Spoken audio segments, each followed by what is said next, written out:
Hello my dear students. आज concept शुरू कर लेते हैं जो हमने लास्ट क्लास के अंदर छोड़ा था। लास्ट क्लास में हमने क्या देखा था? रिलेटिव प्रोनाउन के अंदर हु हुम, और उसके अंदर कॉन्सेप्ट एक हमने छोड़ दिया था, वो क्या? क्लॉज 3 आ रहे थे लेकिन कंजंक्शन सिर्फ एक थी। मैंने आप लोगों को कहा था कि आप लोग ढूंढ के लेके आना, ठीक है? जिनको मिल गया बहुत अच्छी बात है, जिनको नहीं मिला तो अभी सीख लेंगे अपन, ठीक है? आज एक बार फिर से इस सेंटेंस को ब्रेक करते हैं, फिर इसको वो जो लास्ट में बात बताई थी कि रिलेट कंजंक्शन दैट कब ड्रॉप होता है उस बात से रिलेट करेंगे और फिर इस बात को समझेंगे कि आखिर ऐसा क्यों हो रहा था इस सेंटेंस में। आज पहला सेंटेंस एक बार दोबारा देखना जरा। रोहन सब्जेक्ट हो गया, हेल्प्ड वर्ब है, वुमेन ऑब्जेक्ट है, ये हु रिलेटिव प्रोनाउन है जो कंजंक्शन का भी काम कर रहा है, साथ के साथ दूसरा काम क्या कर रहा है? प्रोनाउन होने के नाते बेसिकली ये इस वर्ब का जो आगे वर्ब है आपकी कौन सी, हैड, इसका सब्जेक्ट भी बन रहा है, ठीक है? ये वुमेन की जगह पर आया, नाउन की जगह पर आया तो प्रोनाउन कहलाया, साथ के साथ कंजंक्शन का काम किया इसलिए रिलेटिव प्रोनाउन कहलाया। ही सब्जेक्ट नंबर 2, नीचे लिखा, सारे नीचे लिख देता हूँ। सब्जेक्ट, वर्ब, मेन वर्ब और फिर से ऑब्जेक्ट, ठीक है? इसको भी लोअर भी लिख देता हूँ। तो मेरे पास वर्ब आई 1, 2 और 3, ठीक है? इस वर्ब का, हेल्प्ड वर्ब का सब्जेक्ट कौन हो गया? रोहन हो गया। इस थॉट वर्ब का सब्जेक्ट कौन हो गया? ही हो गया। अभी इस हेड वर्ब को सब्जेक्ट मिला नहीं था जो कि कौन काम कर रहा है? ये हु। अब सवाल अपना ये था, यदि अगर कंजंक्शन एक ही आ रही है तो क्लॉज 2 होने चाहिए थे, लेकिन क्लॉज है मेरे पास 3, तो आखिर ऐसा हो कैसे रहा है? बेसिकली बात क्या है ना, मैंने आपको एक सेंटेंस करा था थॉट वाला, ये जो ही थॉट है ना, इसके बाद ये क्लॉज है। ही सब्जेक्ट है, थॉट वर्ब है, ये दैट कंजंक्शन है, वुमेन सब्जेक्ट है, हेड मेन वर्ब है और ये ऑब्जेक्ट है। समझ में आया? बेसिकली मैं कहना ये चाह रहा हूँ, वो लिखा भले ही ऐसा हुआ है लेकिन बेसिकली वो ये था, ही थॉट दैट। और आपको मैंने बताया था कि दैट कंजंक्शन ड्रॉप हो सकती है। दैट कंजंक्शन को हम ड्रॉप कर लेते हैं कौन से केस में? जब एक वर्ब का ऑब्जेक्ट पूरा का पूरा क्लॉज हो, जब एक वर्ब का ऑब्जेक्ट क्लॉज हो और उसे जोड़ने वाली कंजंक्शन दैट हो, तो हम उसे ड्रॉप कर सकते हैं। क्यों ड्रॉप कर सकते हैं भाई? किस लिए ड्रॉप कर सकते हैं? क्योंकि इसका अपना कोई मीनिंग नहीं है, ये सिर्फ पॉज देने के काम आता है। ये इसका काम क्या है? ही थॉट दैट, उसने सोचा था कि उस औरत को कैंसर था, उसने सोचा था औरत को कैंसर था, उसने सोचा था औरत को कैंसर था। समझ में आया? तो इस दैट की अपने को जरूरत नहीं है, इसको आप ओमिट कर सकते हो। इसीलिए बेसिकली यहाँ पे कंजंक्शन आपको कम लग रही है। अब इसके अंदर कहानी यहाँ खत्म नहीं होती है, थोड़ी सी और बातें भी जाननी जरूरी है। ये तो चलो सर समझ में आ गया मुझे, आपने इसको ड्रॉप कर दिया, चलो मैं आपकी बात मान भी लेता हूँ। अगली बात क्या है? ये वुमेन, आपको पता है कि वुमेन शब्द का यूज तो यहाँ पे हो चुका है और एक नाउन को बार बार दोबारा यूज नहीं करते, उसकी जगह प्रोनाउन लिख लेते हैं। अब यहाँ पे प्रोनाउन क्या लिख दूँ? यहाँ शी लिख दूँ इसके लिए, समझना। ही thought she had cancer, women के लिए क्या लिखना है? शी लिख देंगे अपन। लेकिन एक बात बताओ, इस वर्ब को सब्जेक्ट मिल चुका है, इस वर्ब को भी सब्जेक्ट मिल चुका है। अगर आपने इस वर्ब का सब्जेक्ट यहां लिख दिया इस जगह पर, मतलब इस हैड से पहले लिख दिया ही थॉट शी हैड कैंसर, ऐसा लिख दिया, ठीक है? तो इन दोनों को जोड़ने वाली कंजंक्शन तो नहीं चाहिए, वो तो आपने ड्रॉप कर ली, लेकिन इन दोनों को जोड़ने के लिए तो कंजंक्शन चाहिए ना। बेसिकली समझना मैं कहना क्या चाह रहा हूं। ये है आपका पूरा रोहन से लेकर वुमेन तक, इसको मान देता हूं क्लॉज नंबर 1। ये ही थॉट हो गया क्लॉज नंबर 2 और ये हेड कैंसर वाला हो गया क्लॉज नंबर 3, ठीक है? अब मैं कह रहा हूं 2 और 3 को जो ज्वाइन करने वाली कंजंक्शन थी दैट, वो तो अंडरस्टूड मान के हमने क्या कर दिया, उसको तो ड्रॉप कर दिया, ठीक? अब मान लो आपने इस वुमेन प्रोनाउन के लिए, इस वर्ब के लिए, इस वुमेन नाउन के लिए जो प्रोनाउन आना है और इस वर्ब का जो सब्जेक्ट बनना है वो शी, अगर वो आपने यहां लिख दिया तो होगा क्या? ही थॉट शी हैड कैंसर। ये तो जट गया, कोई दिक्कत नहीं, ही थॉट शी हैड कैंसर एकदम सही सेंटेंस बन जाएगा। लेकिन फिर एक बात समझो, इन दोनों को जोड़ने वाली कंजंक्शन जो दैट थी वो तो ड्रॉप हो गई, लेकिन इन दोनों को जोड़ने वाली कंजंक्शन कहां से आएगी? समझ में आया क्या कहना चाह रहा हूं? मैं ये कहना चाह रहा हूं कि ये हु कहां से आया। मैं बेसिकली आपको ये दिखाना चाह रहा हूं ये हु आया कहां से। सोचो देखो, मान लो ये ना हुआ, अपन ने सिर्फ इतना लिख रखा ही thought that the women had cancer, ये दैट ड्रॉप हो गया, वुमेन दो बार ना लिखना पड़े इसलिए शी लिख लिया, तो क्या बन गया? ही थॉट शी हैड कैंसर। इससे इसको तो सेटिस्फैक्शन मिल गई, कोई दिक्कत नहीं है, कंजंक्शन ड्रॉप हो चुकी है, वर्ब को सब्जेक्ट मिल चुका है, सब कुछ बढ़िया है। लेकिन मेरे भाई फिर ये वाला जो क्लॉज है वो इन दोनों के साथ कैसे ज्वाइन होगा? यहाँ तो कंजंक्शन चाहिए, हाँ कि ना?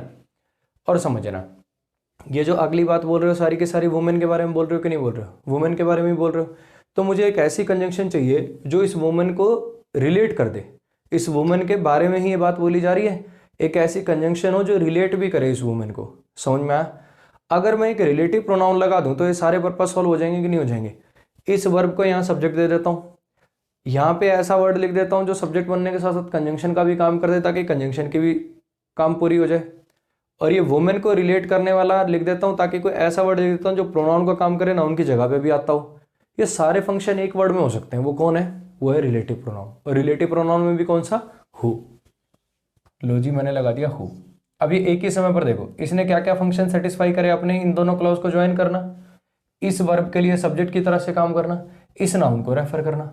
तो बेसिकली क्या है, ये जो वुमेन है ना, ये जो इस वर्ब का सब्जेक्ट था, ये मैंने यहां ना लिख करके बस मैंने कहाँ लिख रखा है इसको मैंने लिख रखा है ही से पहले यहां पर, इसलिए हु यहां पर आ रहा है। समझ में आया? नहीं आया तो कोई दिक्कत नहीं, इस सेंटेंस में आ जाएगा। बिल्कुल सेम बात है दोनों के अंदर। ठीक, एक बार फिर से समझ लो।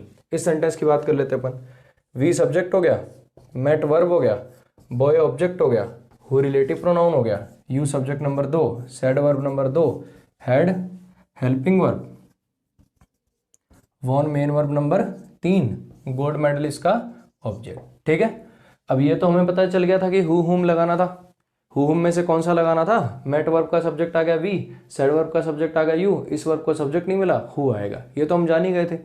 अब मेरा सवाल ये था कि क्लॉज अगर 3 है तो कंजंक्शन एक कैसे आ रही है? बेसिकली है क्या, ये जो यू सेड है ना, इसके बाद ये ऐसा है, यू सब्जेक्ट है, सेड वर्ब है, ये दैट कंजंक्शन है। यू सेड व्हाट, क्या कहा था उसने?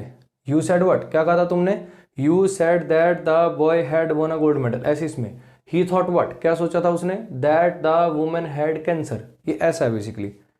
द बॉय क्या हो गया? सब्जेक्ट हो गया, हैड क्या हो गया? हेल्पिंग वर्ब हो गया, वॉन मेन वर्ब है, और ये इसका ऑब्जेक्ट है। ठीक, अब समझना, अगर एक वर्ब का ऑब्जेक्ट एक क्लोज हो, अगर एक वर्ब का ऑब्जेक्ट एक क्लोज हो तो इस दैट कंजंक्शन को आप ड्रॉप कर सकते हो। क्यों ड्रॉप कर सकते हो? क्योंकि इसका कोई मीनिंग नहीं होता है, सिर्फ पॉज देने के काम आती है। इतनी कहानी क्लियर है? नेक्स्ट बात, अब है क्या, देखो ये तो चलो ड्रॉप हो गया सर, समझ में आ गया मुझे, साइड के बाद यहाँ कंजंक्शन की जरूरत नहीं है, आपने ड्रॉप कर लिया, ये बात तो चलो मैं पचा कर लूंगा। अब अगली बात ये है, ये जो बॉय नाउन है ना सर, बॉय नाउन, ये इसकी जगह पर आपने कोई प्रोनाउन लिख देते अगर यहाँ, तो काम नहीं चल जाता क्या? ये बॉय सर आपने ये बताया कि बॉय नाउन रिपीट नहीं होगा, ये भी चलो मैं समझ गया, या वुमेन नाउन रिपीट नहीं होगा, ये भी चलो मैं समझ गया। लेकिन वो जो बॉय की जगह पे आप यहाँ पे ही लिख दो और यहाँ पे वुमेन की जगह शी लिख दो, तो दिक्कत क्या है?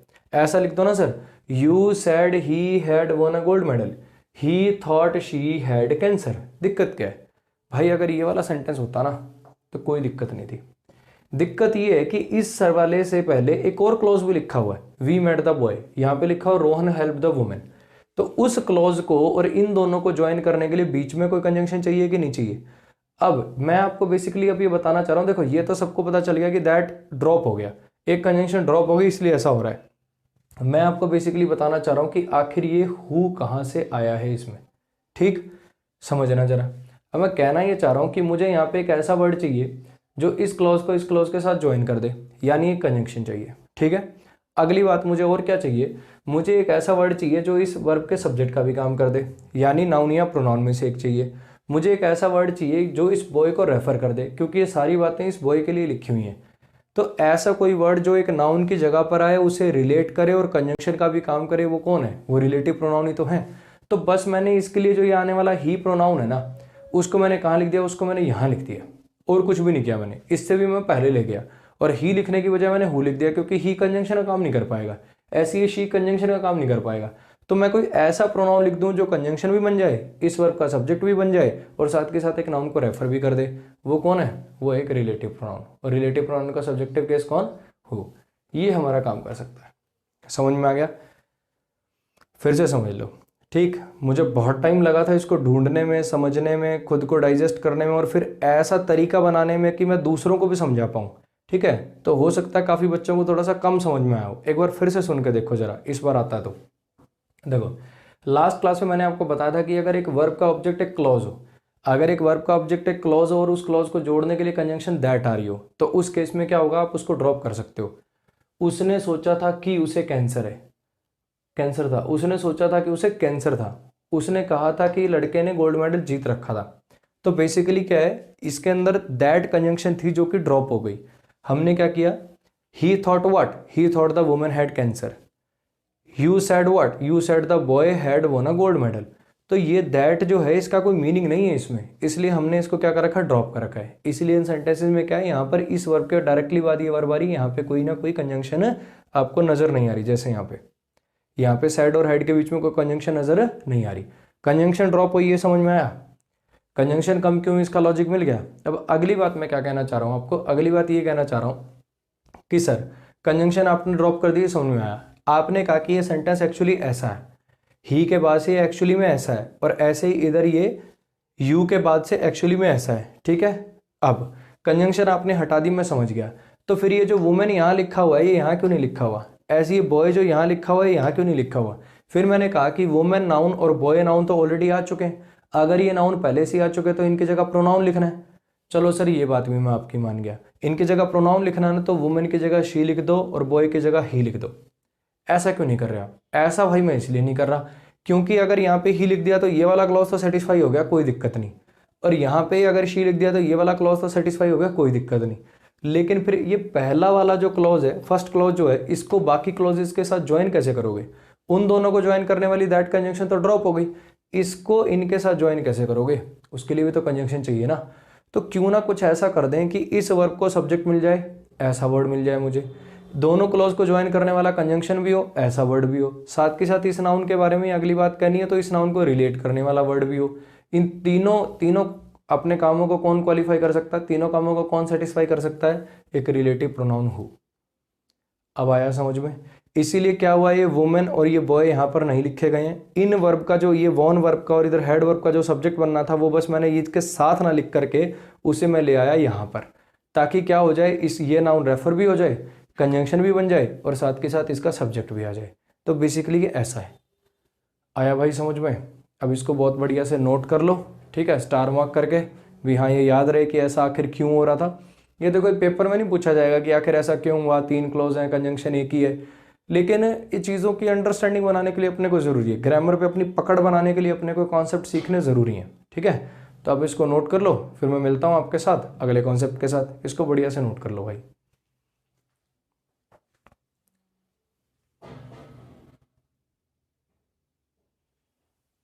प्रोनाउन चैप्टर में थोड़ा सा और आगे बढ़ने से पहले कुछ ये बेसिक है, थोड़ा सा और ये और देख लेते हैं, ठीक है। बेसिकली मुझे इस बेसिक का यूज़ लेना पड़ेगा और प्रोनाउंस को समझाने के लिए और रिलेटिव प्रोनाउंस को समझाने के लिए, जैसे दैट हो गया, विच हो गया, वट हो गया, उनको समझाने में मुझे इसका यूज़ लेना पड़ेगा, ठीक है। तो मैं अभी इसको समझा देता हूँ। नाम देख के देखो, डरना है तो आपकी मर्जी है। Adjectival clauses, adjectival phrases, adverbial clauses, adverbial phrases, noun clauses, noun phrases, अगर आपको इससे डरना है तो देखो आपकी मर्जी, और अगर ध्यान से सुन लोगे तो मेरा वादा है 1% भी डाउट नहीं बचेगा।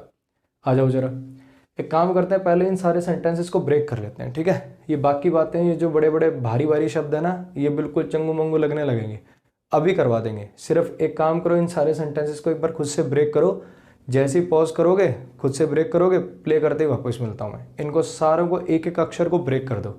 मेरा वादा है तुमसे कि ये सारे के सारे तुम खुद ही बता दोगे। एक बार ब्रेक तो करो इनको आराम से, एक बार इन सारे सेंटेंसेस को ब्रेक करके दिखाओ भाई।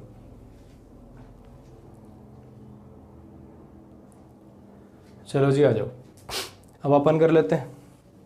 ये दैट क्या हो गया, डेमोन्स्ट्रेटिव एडजेक्टिव हो गया, सब्जेक्ट हो गया, प्रिपोजिशन हो गया, ये शर्ट इस प्रिपोजिशन का ऑब्जेक्ट हो गया, ये रेड इसको क्वालिफाई करने वाला एडजेक्टिव हो गया, कौन सा, क्वालिटी वाला, ठीक है। हैज़ क्या हो गया, हेल्पिंग वर्ब हो गया। सेंट क्या हो गया, मेन वर्ब हो गया। लेटर क्या हो गया, इसका ऑब्जेक्ट हो गया। दिस क्या हो गया, डेमोन्स्ट्रेटिव एडजेक्टिव हो गया। फॉर क्या हो गया, प्रीपोजिशन हो गया। यू क्या हो गया, इसका ऑब्जेक्ट है, ठीक है। नेक्स्ट, बॉय क्या हो गया, सब्जेक्ट हो गया। हु क्या है, रिलेटिव प्रोनाउन है। इज क्या है, हेल्पिंग वर्ब है। रिलेटिव प्रोनाउन में क्या क्या काम करेगा, कंजंक्शन बन रहा है, साथ के साथ इसका सब्जेक्ट भी बन रहा है, ठीक। ये क्या हो गया, मेन वर्ब हो गया। ये आउटसाइड का बताया था, आउटसाइड प्रीपोजिशन भी हो सकता है अगर इसके बाद इसका ऑब्जेक्ट लिखा हो। कोई ऑब्जेक्ट लिखा हुआ है क्या, नहीं लिखा हुआ, तो इसका मतलब ये क्या है, ये है एडवर्ब, कौन सा वाला, प्लेस वाला। इज क्या हो गया, मेन वर्ब हो गया। कजन क्या हो गया, सब्जेक्ट कॉम्प्लीमेंट हो गया। पार्ट्स ऑफ स्पीच क्या है, नाउन है। माई क्या है, पॉजेसिव एडजेक्टिव है, ठीक है। अब देखना जरा, इतना तो पता है ना, द बॉय ये करा रखे मैंने, अगर सब्जेक्ट को जस्ट बाद वर्ब ना मिले तो उसको जाके वर्ब कहाँ मिलती है, लास्ट में। The boy is my cousin, the boy is my cousin, लड़का क्या है, मेरा कज़न है। नेक्स्ट, आई सब्जेक्ट है, विल हेल्पिंग वर्ब है, कॉल मेन वर्ब है, यू ऑब्जेक्ट है, एड प्रीपोजिशन है, 8 PM इसका ऑब्जेक्ट है। टाइम का नाम है, 8 PM 7 PM प्रॉपर नाउन की तरह से बिहेव करेगा, ये इसका ऑब्जेक्ट हो गया। ठीक है, सब्जेक्ट है, हेल्पिंग वर्ब है, मेन वर्ब है, क्वांटिटेटिव एडजेक्टिव है, चैलेंजेस क्या है, इसका ऑब्जेक्ट है। ही has faced all the challenges, he has faced all the challenges, meaning तो सबके पता है ना यार। वो लड़का जो लाल शर्ट में है, वो लड़का जो लाल शर्ट में, उसने लेटर भेजा तुम्हारे लिए। वो लड़का जो बाहर वेट कर रहा है वो मेरा कज़न है, मैं तुम्हें 8 बजे कॉल करूँगा। ही has faced all the challenges, उसने सबके सब चैलेंजेस का फेस किया है, मतलब सबके सब चैलेंजेस का सामना किया है, वो सामना कर चुका है सबके सब चैलेंजेस का। कैसे, लाइक यहाँ पर काम कर रहा है जी एक प्रीपोजिशन का, और ये बेसिकली क्या है, इसका ऑब्जेक्ट है। देखो पढ़ेंगे आगे चल के, ये वाली जो बात अभी मैंने बोली ना, इसको आगे चल के भी पढ़ेंगे, अभी के लिए एक बार बस सुन लो। ये जो लाइक है ना, लाइक, मुझे बस थोड़ा सा दिमाग लगा के बता दो, ये लाइक किसी कीमत पर वर्ब हो सकता है क्या? सोचो, ये लाइक कैसे भी वर्ब हो सकता है, क्योंकि वर्ब तो पहले से आ चुकी है और बीच में कोई कंजंक्शन भी नहीं आई कि इसको वर्ब कह दूं। दूसरी बात, अगर ये वर्ब है तो इसका सब्जेक्ट कौन है? ही है क्या इसका सब्जेक्ट? और अगर ही सब्जेक्ट है, तुम्हारे कहने से चलो मैं कह भी लूँ ही सब्जेक्ट है, तो ये तो लाइक तो प्लूरल लिखा हुआ ना यार, लाइक्स होती है वर्ब सिंगुलर। तो सब्जेक्ट के साथ देखो, उसके साथ हैज़ आया कि हैज़ आया, यानी सिंगुलर आ रहा है, क्योंकि सब्जेक्ट सिंगुलर है। अगर सिंगुलर है तो फिर यहाँ पे लाइक्स आना चाहिए था, ये तो लाइक आ रहा है। अभी के लिए शॉर्ट में एक बात बता देता हूँ, देखो कहाँ लिख दूँ, यहाँ लिख देता हूँ। ये एल का मतलब लाइक है, ठीक है, पूरा लिखने की जगह नहीं है इसलिए यहाँ पे ऐसे लिख के छोड़ रहा हूँ। ये लाइक जो होता है ये प्रीपोजिशन भी हो सकता है और ये वर्ब भी हो सकता है, ठीक है। जब ये वर्ब होती है तब इसका मतलब होता है पसंद करना, और ये जब प्रीपोजिशन होता है तब इसका काम लिया जाता है कंपैरिजन के लिए, तुलना के लिए। जब इसका काम अपन कंपैरिजन के लिए ले लेते हैं तब ये एक प्रीपोजिशन होती है, जब ये वर्ब होती है तब इसका मतलब होता है पसंद करना, ठीक है। अब इस सेंटेंस को देखो, इसका मीनिंग क्या है? वो सामना कर चुका है सब चैलेंजेस का एक मर्द की तरह, लाइक अ मैन। तो यहाँ पे कंपैरिजन करना है एक मर्द की तरह, कि यहाँ पे कहना पसंद करता है वो, ये ही जो है वो पसंद करता है क्या आदमियों को, है ये वो वाला केस है क्या? बावली, समझना, ये जो लाइक है ना, लाइक, ये लाइक है यहाँ पर प्रीपोजिशन। शॉर्ट में क्या समझा है कि लाइक का अगर सेंटेंस में मीनिंग निकल रहा हो पसंद करना, तब तो वर्ब होता है। शी लाइक्स केक्स, उसे केक पसंद है, ठीक है। शी लाइक्स रोहन, उसे रोहन पसंद है। दे लाइक प्लेइंग वॉलीबॉल, उन्हें वॉलीबॉल खेलना पसंद है। तो लाइक का मतलब जब पसंद करना हो तब तो ये वर्ब हो जाता है, लेकिन लाइक का जब मतलब होता है की तरह, किसी की तरह, कंपैरिजन के लिए, तब ये लाइक प्रीपोजिशन हो जाता है। याद रह जाएगी इतनी बात। चलो जी नेक्स्ट, आई सब्जेक्ट है, मेट मेन वर्ब है, हिम ऑब्जेक्ट है, एड प्रीपोजिशन है, और ये स्टेशन इसका ऑब्जेक्ट है। आई सब्जेक्ट है, सो मेन वर्ब है, ये रोहन ऑब्जेक्ट है, ये वेयर हमने पिछली क्लास में देखा है, ये वेयर क्या आपका रिलेटिव एडवर्ब है। क्या है ये? रिलेटिव एडवर्ब है। वी क्या हो गया? सब्जेक्ट नंबर 2 हो गया, मेट वर्ब नंबर 2 हो गया, और ये यस्टरडे क्या हो गया आपका? एडवर्ब हो गया। इतनी कहानी क्लियर है। नेक्स्ट, इस सेंटेंस की बात करूं तो आई सब्जेक्ट है, विल हेल्पिंग वर्ब है, कॉल मेन वर्ब है, यू ऑब्जेक्ट है, व्हेन कंजंक्शन है, I subject number 2, reach verb number 2, और डेली ऑब्जेक्ट हो गया। अब यहाँ पे एक चीज़ समझना, सर आपने बताया था कि वर्ब से वट या होम का रिप्लाई ऑब्जेक्ट होता है। I will call home, you what या होम का रिप्लाई है ना सर, तो आई रीच वट, ये वट थोड़ी सर, ये तो वेयर का रिप्लाई आया और आपने इसको ऑब्जेक्ट लिख दिया। हाँ मेरे भाई, कई बार वो वट या होम वाली बात फॉलो नहीं होगी, वहाँ पे अपना दिमाग चलाना पड़ेगा। अगर ऐसी पत्थर की लकीरें खींचने से काम चलता तो 5 दिन में सारी पत्थर की लकीरें खींच देता और सारी अंग्रेजी तुम्हें आ जाती। समझ में आ रहा क्या कहना चाह रहा हूँ? तो कई बार अपना दिमाग भी चलाना पड़ता है। एक चीज़ समझो, दिल्ली किसी जगह का नाम है, प्रॉपर नाउन है। नाउन क्या क्या काम करते हैं? सब्जेक्ट बनना, सब्जेक्ट तो आ गया। प्रीपोजिशन का ऑब्जेक्ट बनना, प्रीपोजिशन है ही नहीं। लिंकिंग वर्ब के बाद सब्जेक्ट कॉम्प्लीमेंट बनना, लिंकिंग वर्ब है ही नहीं। ऑब्जेक्ट कॉम्प्लीमेंट बनना, ऑब्जेक्ट ही नहीं तो कॉम्प्लीमेंट तो कहाँ से ले आऊँ? कुछ तालमेल ही नहीं बैठ रहा, ना सब्जेक्ट बन रहा ना ऑब्जेक्ट बनने दे रहे तुम, है ना, क्योंकि तुम तो इसे एडवर्ब मानने के चक्करों में हो, तुम तो इसे एडवर्ब मानने के चक्करों में हो। अब ये प्रॉपर नाउन है कि नहीं है? अरे समझे कि ना समझे, नाउन 5 काम करता है, 5 काम तुम करने नहीं दे रहे। बेसिकली ये ऑब्जेक्ट मानना पड़ेगा आपको, भले ही वट का रिप्लाई नहीं हो ये, ठीक है। एक बार वो वटिया होम वाली पत्थर की लकीर चला दी तो सारी ज़िंदगी उसके पे चलते रहोगे, कुछ नया भी सीखोगे। अब कुछ नया सीखने का टाइम आ चुका है। कई वर्ब ऐसी होंगे जिसमें आपको वट का नहीं वेयर का रिप्लाई मिल रहा होगा, फिर भी आपको समझना पड़ेगा कि ये इसका ऑब्जेक्ट है। ध्यान से यहाँ स्टार मार्क करके लिख देना, रीच वर्ब ट्रांजिटिव होती है। स्टार मार्क करके क्या लिखना है, रीच वर्ब ट्रांजिटिव होती है। ठीक है, ऐसे ही एक वर्ब और होती है enter. He entered the room, he entered the room. अब बच्चा कहेगा ही एंटर्ड से तो सर वेयर का रिप्लाई मिल रहा है, कहाँ एंटर हुआ, वेयर का रिप्लाई मिल रहा है रूम। नहीं मेरे भाई, ये भी ऑब्जेक्ट ही है। द आर्टिकल लगा हुआ है, रूम नाउन है, he entered the room, the article लगा हुआ, रूम नाउन है, तो नाउन है तो वो कैसे बनेगा एडवर्ब। समझ में आया क्या कहना चाह रहा हूँ। तो इसको क्या कर देना, आप इसको भी ऑब्जेक्ट लिख देना। समझ में आई इतनी बात। एंटर और रीच वर्ब ट्रांजिटिव होती हैं, एंटर और रीच वर्ब ट्रांजिटिव होती हैं, लिखना है इसको, एंटर और रीच वर्ब ट्रांजिटिव होती हैं। ठीक, इनके बाद आने वाला नाउन इनका ऑब्जेक्ट होता है, याद रखना ये बात।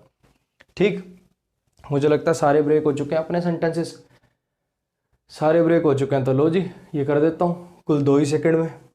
एक चीज़ समझना, यहाँ पे रेड आया, रेड, इसको अपने फटाक से एडजेक्टिव कह दिया। कैसे, एक नाउन या प्रोनाउन की विशेषता बता रहा है। जो एक नाउन या प्रोनाउन की विशेषता बता दे वो क्या हो जाएगा, एडजेक्टिव हो जाएगा। जो एक नाउन या प्रोनाउन की विशेषता बता दे वो क्या है, एडजेक्टिव है।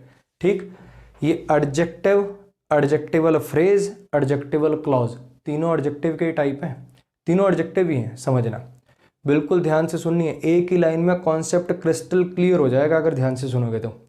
यदि एक शब्द एडजेक्टिव का काम करे तो कहलाएगा एडजेक्टिव।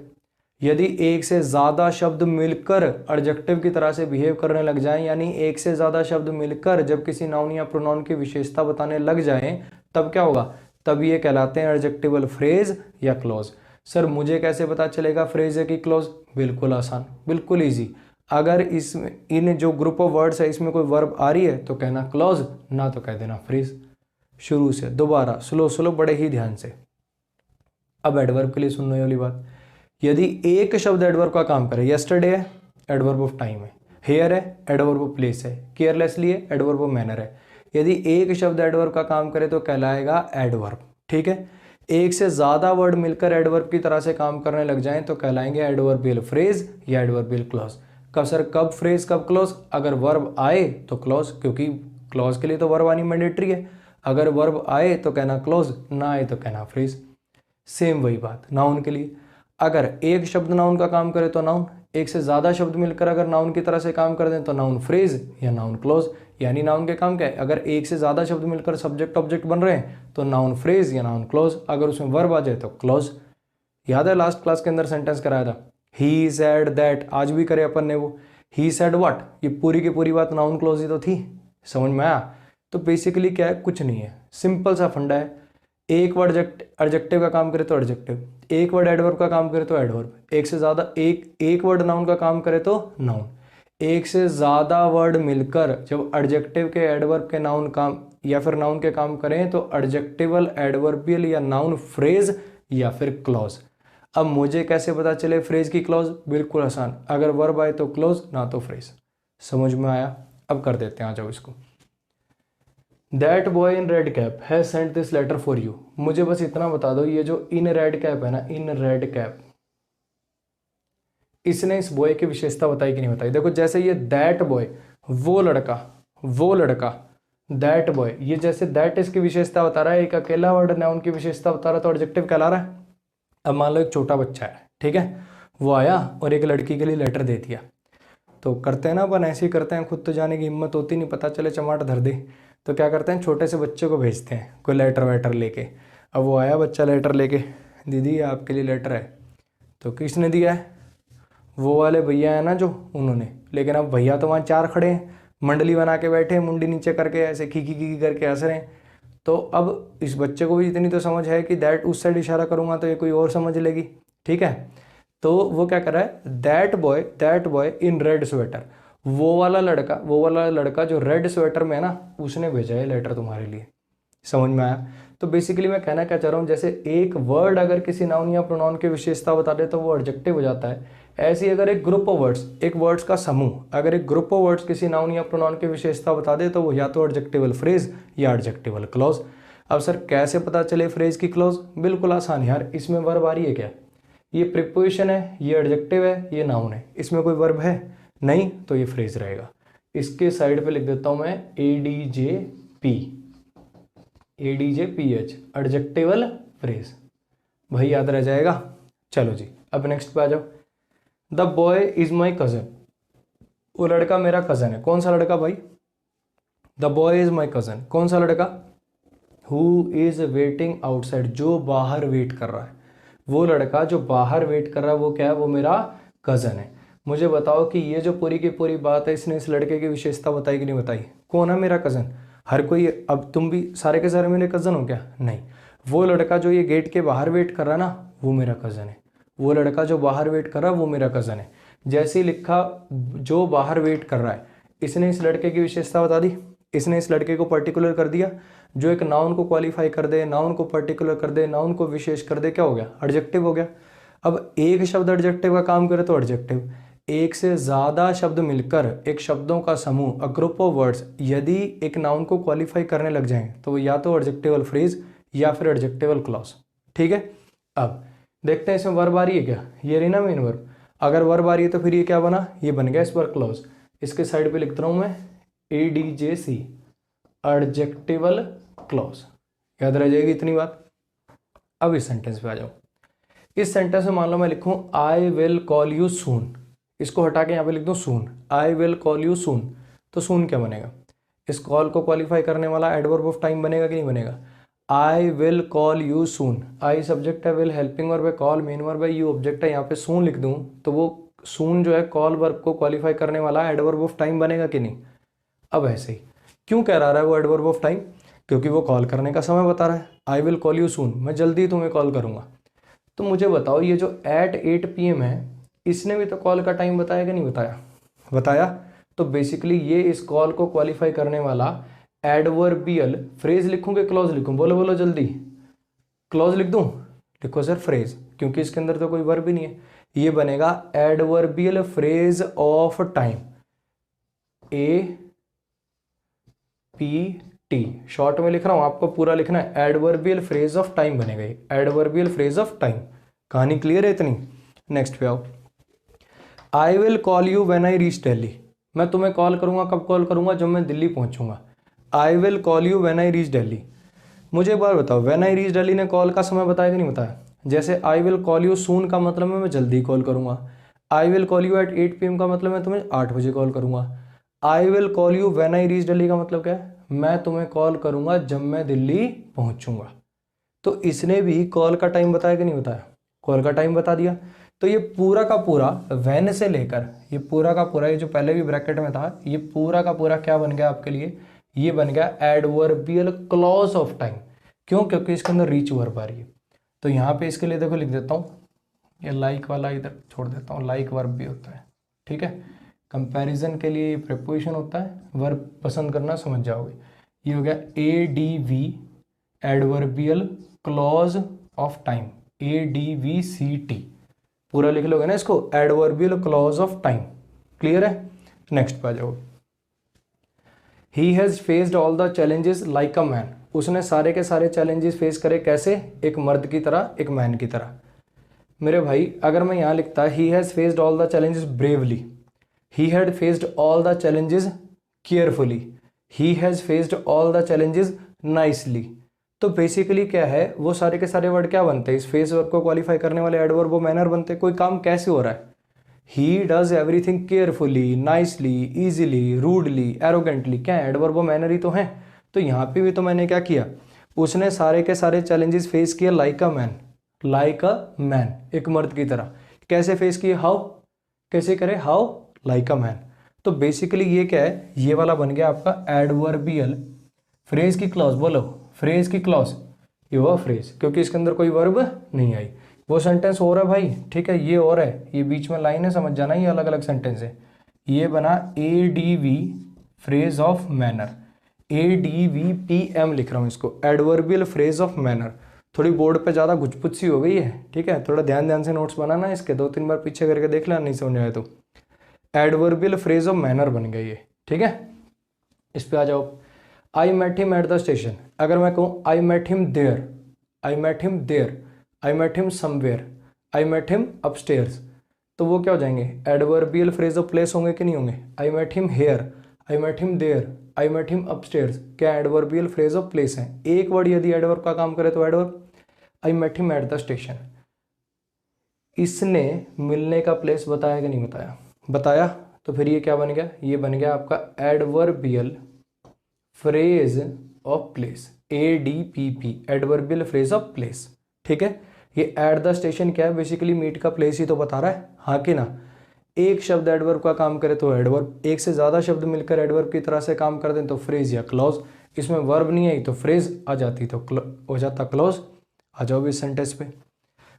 आई सॉ रोहन, मैंने रोहन को देखा, कहाँ देखा, जहाँ कल हम मिले थे। मैंने रोहन को कहाँ देखा, वहाँ देखा जहाँ हम कल मिले थे।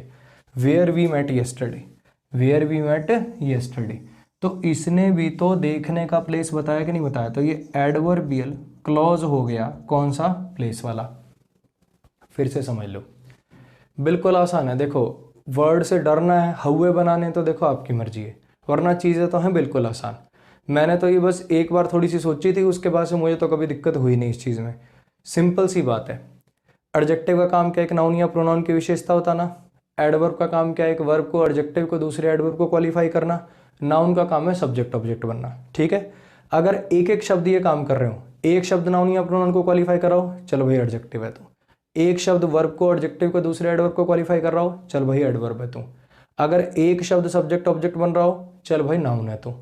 अगर ग्रुप ऑफ वर्ड्स ये काम करने लग जाए, अगर शब्दों का समूह ये वाले काम करने लग जाए, तो फिर फ्रेज या क्लॉज। वर्ब आए उनमें तो क्लॉज, ना आए उनमें तो phrase. That boy in red sweater, वह लड़का, कौन सा लड़का, जो रेड स्वेटर में है। इन रेड स्वेटर में, देखो ये रेड आ रहा था, ये अकेला शब्द था तो एडजेक्टिव लिख रहा हूं। लेकिन इन तीनों की मैं पूछूं, तीनों की एक चीज समझना बड़ी इंपॉर्टेंट होता क्या है ना, जैसे ये कंसेप्ट बढ़ा देता हूं ना, फिर बच्चा क्लॉज और फ्रेज में ही माहिर हो जाता है हर सेंटेंस में। सर ये एडजेक्टिवल फ्रेज हो गया ना, सर ये एडजेक्टिवल क्लॉज हो गया ना। मेरे भाई ये क्लॉज फ्रेज की जहां जरूरत पड़ेगी मैं बता दूंगा, ये सिर्फ समझाने के लिए बता रहा हूं अभी। इनको हर सेंटेंस में से क्लॉज फ्रेज में मत तोड़ने लग जाना अभी। आज भी ये प्रेपोजिशन ही है, ये एडजेक्टिव ही है, ये नाउन ही है। ये कोई पार्ट्स ऑफ स्पीच नहीं है जिनके अंदर हम डेली तोड़ा करेंगे। इनकी तो जब जरूरत पड़ेगी सिर्फ तब बोला करूंगा मैं फ्रेज क्लॉज।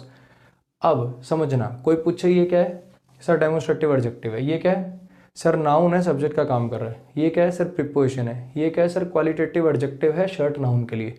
ये क्या है, सर शर्ट नाउन है, काम कर रहा है प्रीपोजिशन के ऑब्जेक्ट का। अब ये जो पहले थे भाई आज भी वही हैं, ऐसा नहीं कि इनके कोई पार्ट्स ऑफ स्पीच चेंज हो गए। अगर कोई पूछे इन से लेकर शर्ट तक ये पूरा का पूरा क्या है, ये पूरी एक एंटिटी क्या है, तब उसको जवाब दोगे सर एडजेक्टिवल फ्रेज है बॉय को क्वालिफाई करने वाला। समझ में आया। को पूछे हु क्या है, सर रिलेटिव प्रोनाउन है, सब्जेक्ट भी बन रहा है और साथ के साथ क्या बन रहा है, कंजंक्शन भी बन रहा है। सर हेल्पिंग वर्ब है, सर मेन वर्ब है, सर एडवर्ब ऑफ प्लेस है। भाई हु से लेकर आउटसाइड क्या है, सर ये पूरा का पूरा इस बॉय नाउन को क्वालिफाई करने वाला एडजेक्टिवल क्लॉज है। आया समझ में। इंडिविजुअल वर्ड के पार्ट्स ऑफ स्पीच चेंज नहीं होते, वो वही रहते हैं। बस मैं कहना चाह रहा हूँ ये ग्रुप ऑफ वर्ड्स अगर उनकी तरह से बिहेव करने लग जाए, एडजेक्टिव की तरह से बिहेव करने लग जाए तो एडजेक्टिवल फ्रेज या क्लॉज। वर्ब आए तो क्लॉज ना तो फ्रेज। अगर एक ग्रुप ऑफ वर्ड्स एडवर्ब की तरह से बिहेव करने लग जाए तो एडवर्बियल फ्रेज या क्लॉज। वर्ब आए तो क्लॉज ना तो फ्रेज।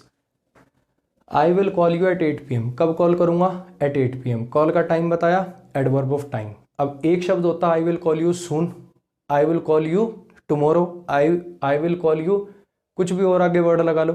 ठीक है, तो बेसिकली मैं क्या कहना चाह रहा हूं, अगर एक वर्ड एडवर्ब की तरह से काम करे तो एडवर्ब। अब यहाँ पे प्रीपोजिशन और ये नाउन ने मिलकर एडवर्ब की तरह से काम कर दिया, अभी बनेगा adverbial phrase of time. Clear है इतनी बात। अगर एक से ज्यादा वर्ड मिलकर एडवर्ब की तरह से काम करने लग जाएं तो एडवर्बियल फ्रेज या क्लॉज। वर्ब आ जाती तो क्लॉज, नहीं है तो भी phrase. Next, I will call you when I reach Delhi, मैं तुम्हें कॉल करूंगा जब मैं दिल्ली पहुंचूंगा। तो ये जब मैं दिल्ली पहुंचूंगा ने भी तो कॉल का टाइम बताया कि नहीं बताया। एक ऐसा वर्ड जो अकेला एडवर्ब की तरह काम करे, एडवर्ब। यहां अगर दो शब्दों ने मिलकर काम कर दिया और क्लॉज वर्ब नहीं आई तो फ्रेज।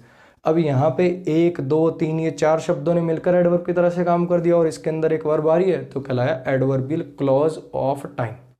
Crystal clear. चलो जी he has faced all the challenges like a man, उसने सामना किया है, वह सामना कर चुका है सबके सब चैलेंजेस का, कैसे? लाइक अ मैन, एक मर्द की तरह। Bravely, nicely, easily, rudely, adverb manner होते हैं, क्या बताते हैं कोई काम कैसे हो रहा है? भाई वो सामना कैसे कर रहा है सारे के सारी कठिनाइयों का, सारे के सारे चैलेंजेस का सामना कैसे कर रहा है? Like a man, like a man, एक मर्द की तरह। तो बेसिकली ये लाइक अ मैन क्या बन गया इसके अंदर? लाइक अ मैन बन गया आपका एडवर्बियल फ्रेज ऑफ मैनर, आखिर कोई काम कैसे हो रहा है। आई सॉ रोहन, मैंने रोहन को देखा, कहाँ देखा? वेयर वी मेट यस्टरडे, जहाँ हम मिले थे कल। तो इसने सॉ करने का टाइम, सॉ करने का प्लेस बताया कि नहीं बताया? आई सॉ रोहन, कहाँ देखा? जहाँ हम कल मिले थे। इसने इस देखे जाने की, इस वर्ब का प्लेस बताया कि नहीं बताया? तो ये हो गया एडवर्बियल क्लॉज की फ्रेज, क्लॉज, क्योंकि इसके अंदर क्या आ रही है? Verb. Adverbial clause of place हो गया ये। इतनी कहानी क्लियर है? I met him at the station, मैं उससे मिला था स्टेशन पे। आई सब्जेक्ट है, मेट वर्ब है, कहाँ मिला भाई? स्टेशन पे मिला। तो एट द स्टेशन ने इसका प्लेस बताया कि नहीं बताया? इस बार ये क्लॉज की फ्रेज, इस बार फ्रेज, क्योंकि इसके अंदर वर्ब नहीं आ रही। समझ में आया? एक शब्द एडजेक्टिव का काम करे एडजेक्टिव, एक से ज़्यादा शब्द मिलकर एडजेक्टिव का काम करते हैं तो फ्रेज या क्लॉज, वर्ब आए तो क्लॉज ना तो फ्रेज। एक वर्ड एडवर्ब का काम करे तो एडवर्ब, एक से ज़्यादा शब्द मिलकर आपस में एडवर्ब का काम करते हैं तो एडवर्ब फ्रेज या क्लॉज, वर्ब आए तो क्लॉज ना तो फ्रेज। एक वर्ड नाउन का काम कर दे तो नाउन, एक से ज़्यादा वर्ड मिलकर नाउन की तरह से काम कर दे यानी सब्जेक्ट ऑब्जेक्ट बन जाए तो नाउन फ्रेज या क्लॉज, वर्ब आए तो क्लॉज ना तो फ्रेज। नाउन भी, नाउन क्लॉज भी अभी देखेंगे, ठीक है? कुछ तो मैंने हिंट पिछली क्लास में ही दे दिया था, मुझे लगता है देखो अभी ये क्रिस्टल क्लियर होना चाहिए आपके माइंड के अंदर। फिर बता रहा हूँ, फिर हिदायत दे रहा हूँ, ऐसा नहीं है कि हर सेंटेंस में ऐसे, सर ये क्लॉज हो गया ना, वो क्लॉज हो गया ना, क्लॉज में तोड़ने की जरूरत जब पड़ेगी जब मैं बता दूंगा। हम काम करते हैं पार्ट्स ऑफ स्पीच पे, इनके parts of speech individual word के चेंज नहीं हो गए अभी भी। अगर कोई पूछे हु से लेकर यहाँ तक ये पूरा का पूरा क्या है, तब कहना है adjectival clause. Individual parts of speech कल भी वही थे, आज भी वही हैं और आगे भी वही रहेंगे। समझ में आ गया? अब इसको अच्छे से नोट कर लेना, ठीक है? इनका आगे अपन यूज लेंगे अपने रिलेटिव प्रोनाउन दैट और व्हाट को पढ़ते समय, विच को पढ़ते समय भी यूज में आएगा, ठीक है? यहाँ पे एक छोटी सी बात और नोटिस करो, देखो ये हु लगा हुआ है, हु रिलेटिव प्रोनाउन तो हम पढ़ चुके हैं ना। The boy who is waiting outside, वह है लड़का जो बाहर वेट कर रहा है। इस हु की मदद से आपने इस नाउन को रिप्लेस किया, इस वर्ब का सब्जेक्ट बनाया और कंजंक्शन बनाया। ये बनाया क्या है? इसे एडजेक्टिवल क्लॉज बनाया कि नहीं बनाया? जितने आपके हु वाले सेंटेंस हैं, हु वाले सेंटेंस हैं, हु वाले सेंटेंस हैं, उनको ध्यान से देखोगे तो वो कुछ नहीं एडजेक्टिवल क्लॉज ही हैं। शॉर्ट में मैं आपको यही समझाना चाह रहा था। ये सारा झमेला इसीलिए किया आज वाला। रिलेटिव प्रोनाउन जो होते हैं ना, रिलेटिव प्रोनाउन, ये एडजेक्टिवल क्लॉजेस बनाने के काम आते हैं। व्हाट रिलेटिव प्रोनाउन को छोड़ के बाकी जो हैं, विच है, आपका हु है, हुम है, दैट है, ये एडजेक्टिवल क्लॉज बनाने के काम आते हैं। पहला सेंटेंस क्या करा था हमने? They rewarded the man who saved the drowning child, उन्होंने उस आदमी को सम्मानित किया, कौन से को? जिसने डूबते हुए बच्चे को बचाया था। तो who saved the drowning child ने इस मैन की विशेषता बताई कि नहीं बताई? हर किसी को, किसी भी आदमी को सम्मानित कर दिएगा ना, जिसने डूबते हुए बच्चे को बचाया था। तो who saved the drowning child man के लिए एडजेक्टिवल क्लॉज बना कि नहीं बना? अगले में police caught the boy, police caught the boy who stole your wallet, police ने उस लड़के को पकड़ लिया, कौन से को? हु स्टोल योर वॉलेट, जिसने तुम्हारा बटुआ चुराया था। तो हु स्टोल योर वॉलेट ने बॉय को क्वालिफाई किया कि नहीं किया? किसी को भी कैच कर लेगी क्या पुलिस? नहीं, पुलिस ने कैच किसको किया? पुलिस ने उस लड़के को कैच किया जिसने तुम्हारा बटुआ चुराया था। तो हु स्टोल योर वॉलेट जो है, हु स्टोल योर वॉलेट क्या है? बेसिकली ये है बॉय को क्वालिफाई करने वाला adjectival clause. Who stole your wallet क्या हो गया? बेसिकली बॉय नाउन को क्वालिफाई करने वाला एडजेक्टिवल क्लॉज हो गया। अगले सेंटेंस में मैंने लिखा था the boy whom we have selected in our team, तो whom we have selected in our team, वो लड़के जिन्हें हमने अपनी टीम में सिलेक्ट किया है, ये क्या होगा? ये इस बॉय नाउन को क्वालिफाई करने वाला एडजेक्टिवल क्लॉज हो गया। समझ में आया? स्टार मार्क करके क्या क्या बातें लिखनी थी? एक तो एंटर और रीच ट्रांजिटिव वर्ब होती हैं, एक ये लाइक वाली बात लिखनी है और एक और बात साथ में लिख देंगे रिलेटिव प्रोनाउन हु, हुम, विच और दैट। रिलेटिव प्रोनाउन हु, हुम, विच और दैट एडजेक्टिवल क्लॉज बनाने के काम आते हैं। रिलेटिव प्रोनाउन, रिलेट करना, एक चीज को आगे रिलेट करना, एक नाउन की जगह पर आना और उसे दूसरे नाउन क्लॉज से रिलेट करना, ठीक? कैसे? उसकी विशेषता बताकर। रिलेटिव प्रोनाउन हु, हुम, विच, दैट एडजेक्टिवल क्लॉज बनाने के काम आते हैं। ध्यान से देखोगे तो खुद ही समझ जाओगे वो सारे एडजेक्टिवल क्लॉज थे। अब इसको नोट कर ले बढ़िया से, ठीक है, फिर मैं मिलता हूँ आपके साथ अगले कॉन्सेप्ट के साथ। इसको साफ साफ नोट कर लो, ठीक है भाई। थोड़ी बोर्ड पे घुचमुच है, जो ना समझ में आए बैक करके देख लेना क्या बोला था, बोलने से पता चल जाएगा भी क्या है, ठीक है। मिलता हूँ मैं नेक्स्ट कॉन्सेप्ट के साथ। आ जाओ भाई, अब नाउन क्लॉज को देख लेते हैं, ठीक है। आसान है, ये भी बिल्कुल आसान है। पहले सारे सेंटेंस ब्रेक कर लेंगे, पहले ब्रेक कर लेते हैं फिर समझ लेंगे। प्राइस सब्जेक्ट हो गया और प्रिपोजिशन हो गया कि तुम करोगे ब्रेक, तो तुम भी तो करते हो बावलो, पहले तो तुम क्या करते हो। देख अपने आप तो करने की नीयत नहीं है ना, ये नहीं बोले कि सर हम कर लेंगे अपने आप, या वीडियो अपने आप ही पॉज कर दें। अब बोर्ड से साइड हो रहा हूँ, करना, ठीक है। माँ कसम लगेगी, जो नहीं करेगा देख लेना, फिर मम्मी कुछ होगा मेरे को मत कह देना कि हाँ सर आपने कह दिया, अरे आपने कर दिया, ये वो है। बोर्ड से साइड हो रहा हूँ, सारे के सारे खुद से ब्रेक करो, और खुद से कर लोगे तो देखो फिर उससे मज़ेदार तो बात ही कुछ नहीं है। करो ब्रेक एक बार।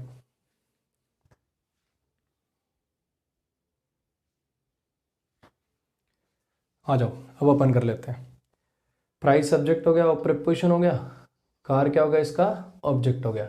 दिस क्या हो गया, डेमोन्स्ट्रेटिव एडजेक्टिव हो गया। इज क्या हो गया, मेन वर्ब हो गया। हाई क्या है, एडजेक्टिव है। काम इसका सब्जेक्ट कॉम्प्लीमेंट का है।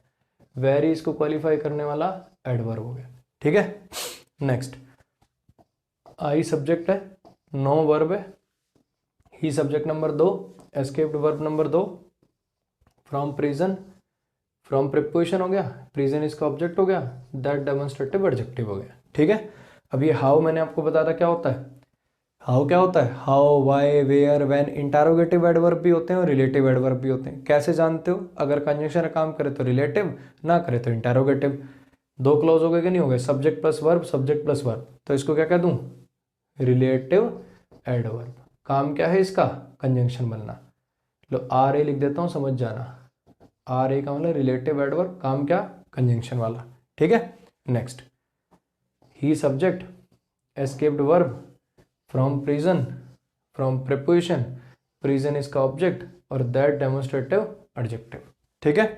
ये हाउ फिर से क्या बनेगी, इस बार भी रिलेटिव एडवर्ब बनेगी। कैसे पता चल गया भाई रिलेटिव एडवर्ब बनेगी, क्योंकि एक और वर्ब आ रही है देखो। तो ये इज क्या बनेगा, मेन वर्ब। स्टिल क्या बनेगा, एडवर्ब। मिस्ट्री क्या बनेगा। अब यहाँ पे देखो ये कुछ एडवर्ब ऐसी होती हैं, ये कुछ एडवर्ब होती हैं, इज, स्टिल, मिस्ट्री। एक काम करते हैं, देखो इसको भी रहने देते हैं, फिर पढ़ाऊंगा। टेंशन मतलब ऐसा कुछ नहीं है जो नहीं पढ़ाऊंगा, शांति रखो। अभी वो समझाना आपके लिए थोड़ा सा टेढ़ी खीर हो जाएगी, दो चार बातें और पढ़ लेंगे ना फिर आ जाएगा। इसको इज अ मिस्ट्री कर रहा हूँ, ठीक है। इज अ मिस्ट्री कर रहा हूँ, आगे चल के आ जाएगा वो कॉन्सेप्ट, ठीक है। जब भी मैं कहूँ ना आगे चल के आ जाएगा, तो थोड़ा सा सब्र रखा करो। अभी वो लास्ट क्लास के अंदर मैंने वो वाली बात बताई थी कि वो ग्रामर से गलत है, उस पर रिसर्चर भाई कई रिसर्चर बन बैठे हैं, ये ऐसे सर ये इसलिए गलत है ना, ये भाई सब कराऊंगा। थोड़ी शांति तो रखो। आता है यार मुझे, टेंशन मत लो, आता है मुझे, मैं बता दूंगा। वेट, थोड़ा सा वेट करो। इज मेन वर्ब हो गया, ये मिस्ट्री सब्जेक्ट कॉम्प्लीमेंट हो गया, पार्ट्स ऑफ स्पीच नाउन हो गया, ठीक है। नेक्स्ट पे आ जाओ। शी सब्जेक्ट है, डिड हेल्पिंग वर्ब है, नॉट एडवर्ब ऑफ नेगेशन है, एक्सप्लेन मेन वर्ब है, वाई कंजंक्शन है, रिलेटिव एडवर्ब है, ये भी कंजंक्शन का काम करी, रिलेटिव एडवर्ब काम कंजंक्शन। ही सब्जेक्ट है, ये वर्ब है मतलब हेल्पिंग वर्ब है, ये आपकी मेन वर्ब हो गई, और ये जॉब इसका ऑब्जेक्ट हो गया। कहानी क्लियर है इतनी।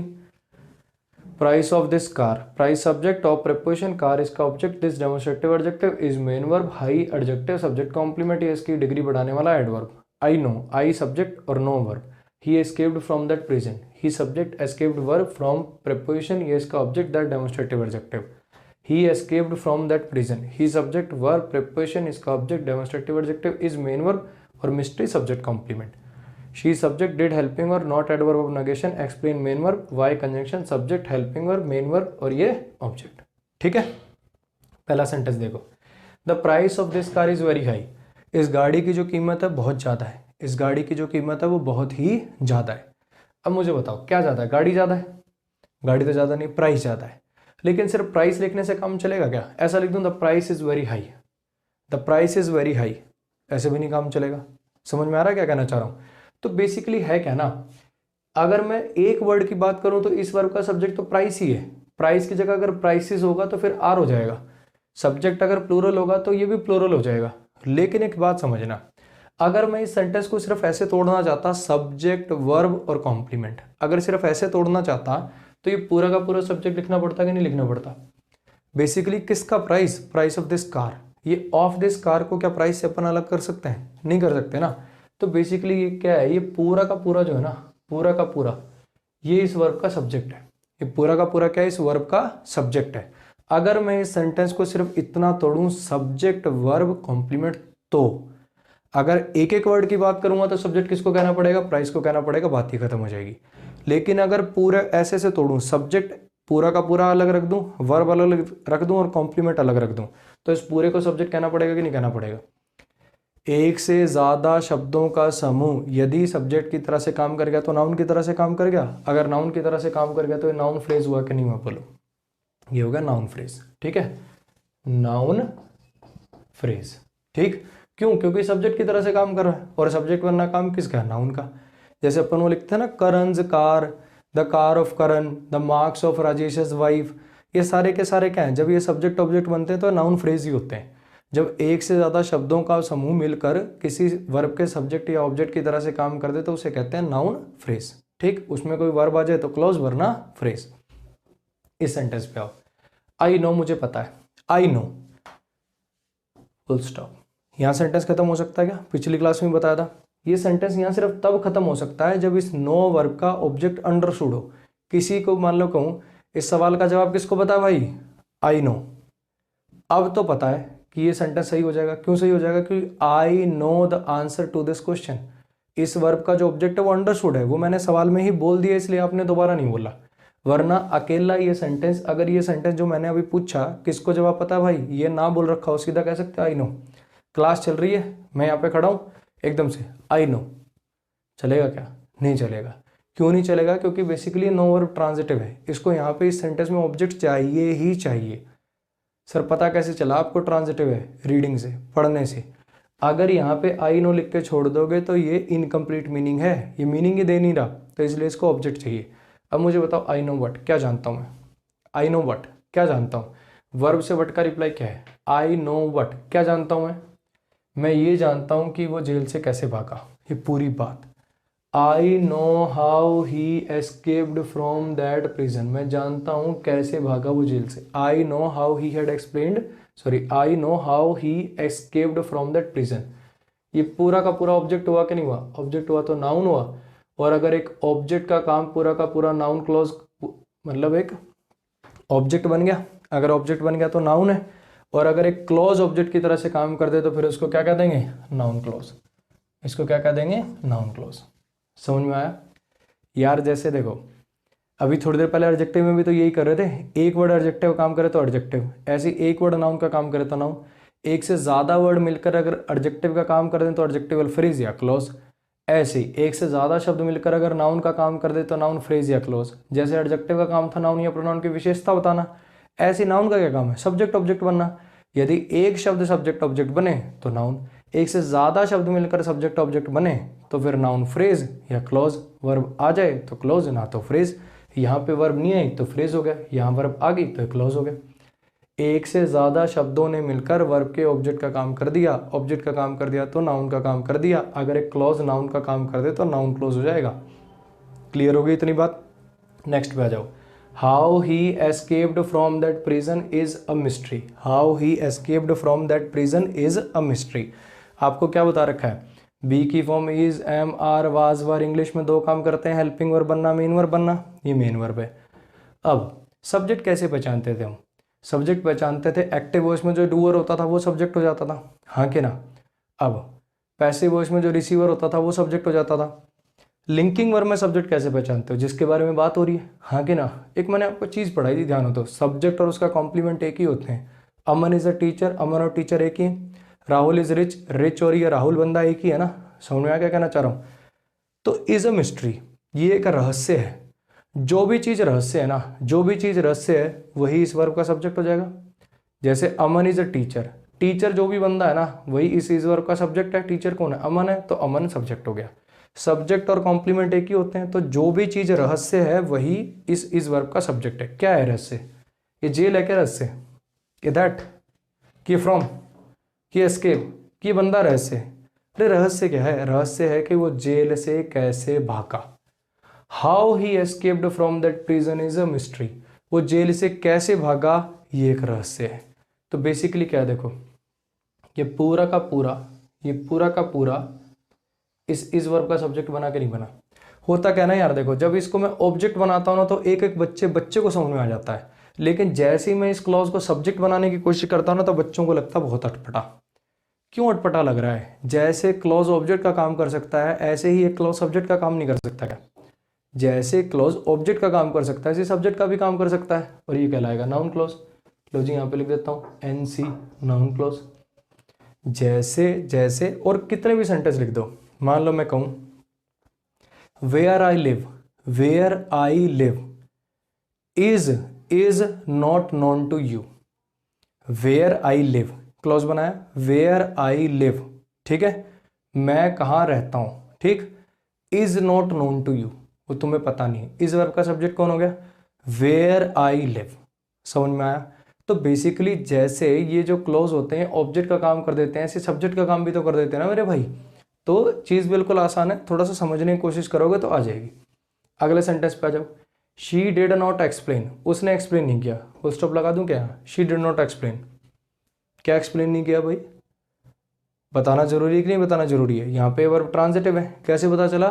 पढ़ने से यार, जितना रीडिंग करोगे अपने आप पता चलता रहेगा। शी डिड नॉट एक्सप्लेन, क्या एक्सप्लेन नहीं किया उसने? वाई ही हैड, अच्छा इधर लिख दिया क्या? वैसे ही भी आ सकता, कोई दिक्कत नहीं है। उसने एक्सप्लेन नहीं किया कि क्यों उसने जॉब छोड़ी है। उसका हस्बैंड भी हो सकता है। मान लो इस औरत ने बताया नहीं कि इसके हस्बैंड ने जॉब क्यों छोड़ी, तो यहाँ पे ही तो लगाओगे, शी थोड़ी लगाओगे। लेकिन चलो अपन शी लिख लेते हैं। उसने एक्सप्लेन नहीं किया कि उसने जॉब क्यों नहीं छोड़ी। समझना यहाँ पे मैं क्या कह रहा हूँ। यहाँ पे ही भी आ सकता है, यहाँ पे दे भी आ सकता है, यहाँ पे यू भी आ सकता है, कुछ भी लिख सकते हो आप। यहाँ पे जो जो लगाओगे उसके अकॉर्डिंग मीनिंग चेंज हो जाएगा। अगर यहाँ पे शी लिख दोगे तो इसका मीनिंग हो जाएगा उस औरत ने बताया नहीं कि उसने जॉब क्यों छोड़ी। ये शी और ये दोनों एक ही हो गए, है ना। ही लिख दोगे तो ही कोई बंदा और हो जाएगा, दे लिख दोगे तो बहुत सारे हो जाएंगे। तो बेसिकली क्या है, उसने एक्सप्लेन नहीं किया, उसने एक्सप्लेन नहीं किया कि उसने जॉब क्यों, मतलब उसने जॉब क्यों छोड़ी। तो शी डिडंट एक्सप्लेन, क्या एक्सप्लेन नहीं किया भाई? ये पूरी की पूरी बात ये एक्सप्लेन नहीं किया उसने। क्या एक्सप्लेन नहीं किया? कि उसने जॉब क्यों छोड़ी, why she had left the job. ये पूरा का पूरा ऑब्जेक्ट हो गया, ऑब्जेक्ट हो गया तो नाउन क्लोज हो गया। लो जी, फंडा क्लियर? बिल्कुल छोटी सी कहानी है। अगर एक शब्द नाउन का काम करे तो नाउन, यानी सब्जेक्ट ऑब्जेक्ट बनने का काम करे। अगर एक शब्द सब्जेक्ट ऑब्जेक्ट का काम करे तो नाउन। एक से ज़्यादा शब्द मिलकर सब्जेक्ट ऑब्जेक्ट की तरह से काम करने लग जाए तो नाउन फ्रेज या क्लॉज। वर्ब आए तो क्लॉज, ना आए तो फ्रेज। इतनी सी कहानी है। समझ में आ गया क्या कहना चाह रहा हूँ? तो बेसिकली ये था आपका नाउन फ्रेज क्लॉज। इनको देख लो, फिर आगे चल के अपन इनका यूज़ लेंगे। फिर बता रहा हूँ, लोड मत लेना। हर सेंटेंस में वैसे मत करने लग जाना, सर नाउन क्लोज हो गया, ये क्लोज हो गया, ये क्लोज हो गया, ये फ्रेज हो गया। मेरे भाई ये आज भी प्रोनाउन ही है, काम सब्जेक्ट ही है, ये आज भी वर्ब ही है, ये आज भी प्रिपोजिशन ही। कोई पूछे हाउ से लेकर ये पूरा का पूरा क्या कर रहा है, तब उसको जवाब देना, वरना इतना भी साथ साथ हर सेंटेंस को ऐसे करने की आवश्यकता नहीं है। समझ में आ गया? पार्ट्स ऑफ स्पीच कल भी वही थे, आज भी वही हैं और आगे भी वही रहेंगे। इतनी कहानी क्लियर है? अब इसको अच्छे से नोट कर लो। मैं मिलता हूँ आपके साथ नेक्स्ट प्रोनाउन के साथ, ठीक है। ये बेसिक अभी इतने रखते हैं, अगला प्रोनाउन, अगला रिलेटिव प्रोनाउन देखते हैं। इसको नोट कर लो अच्छे से।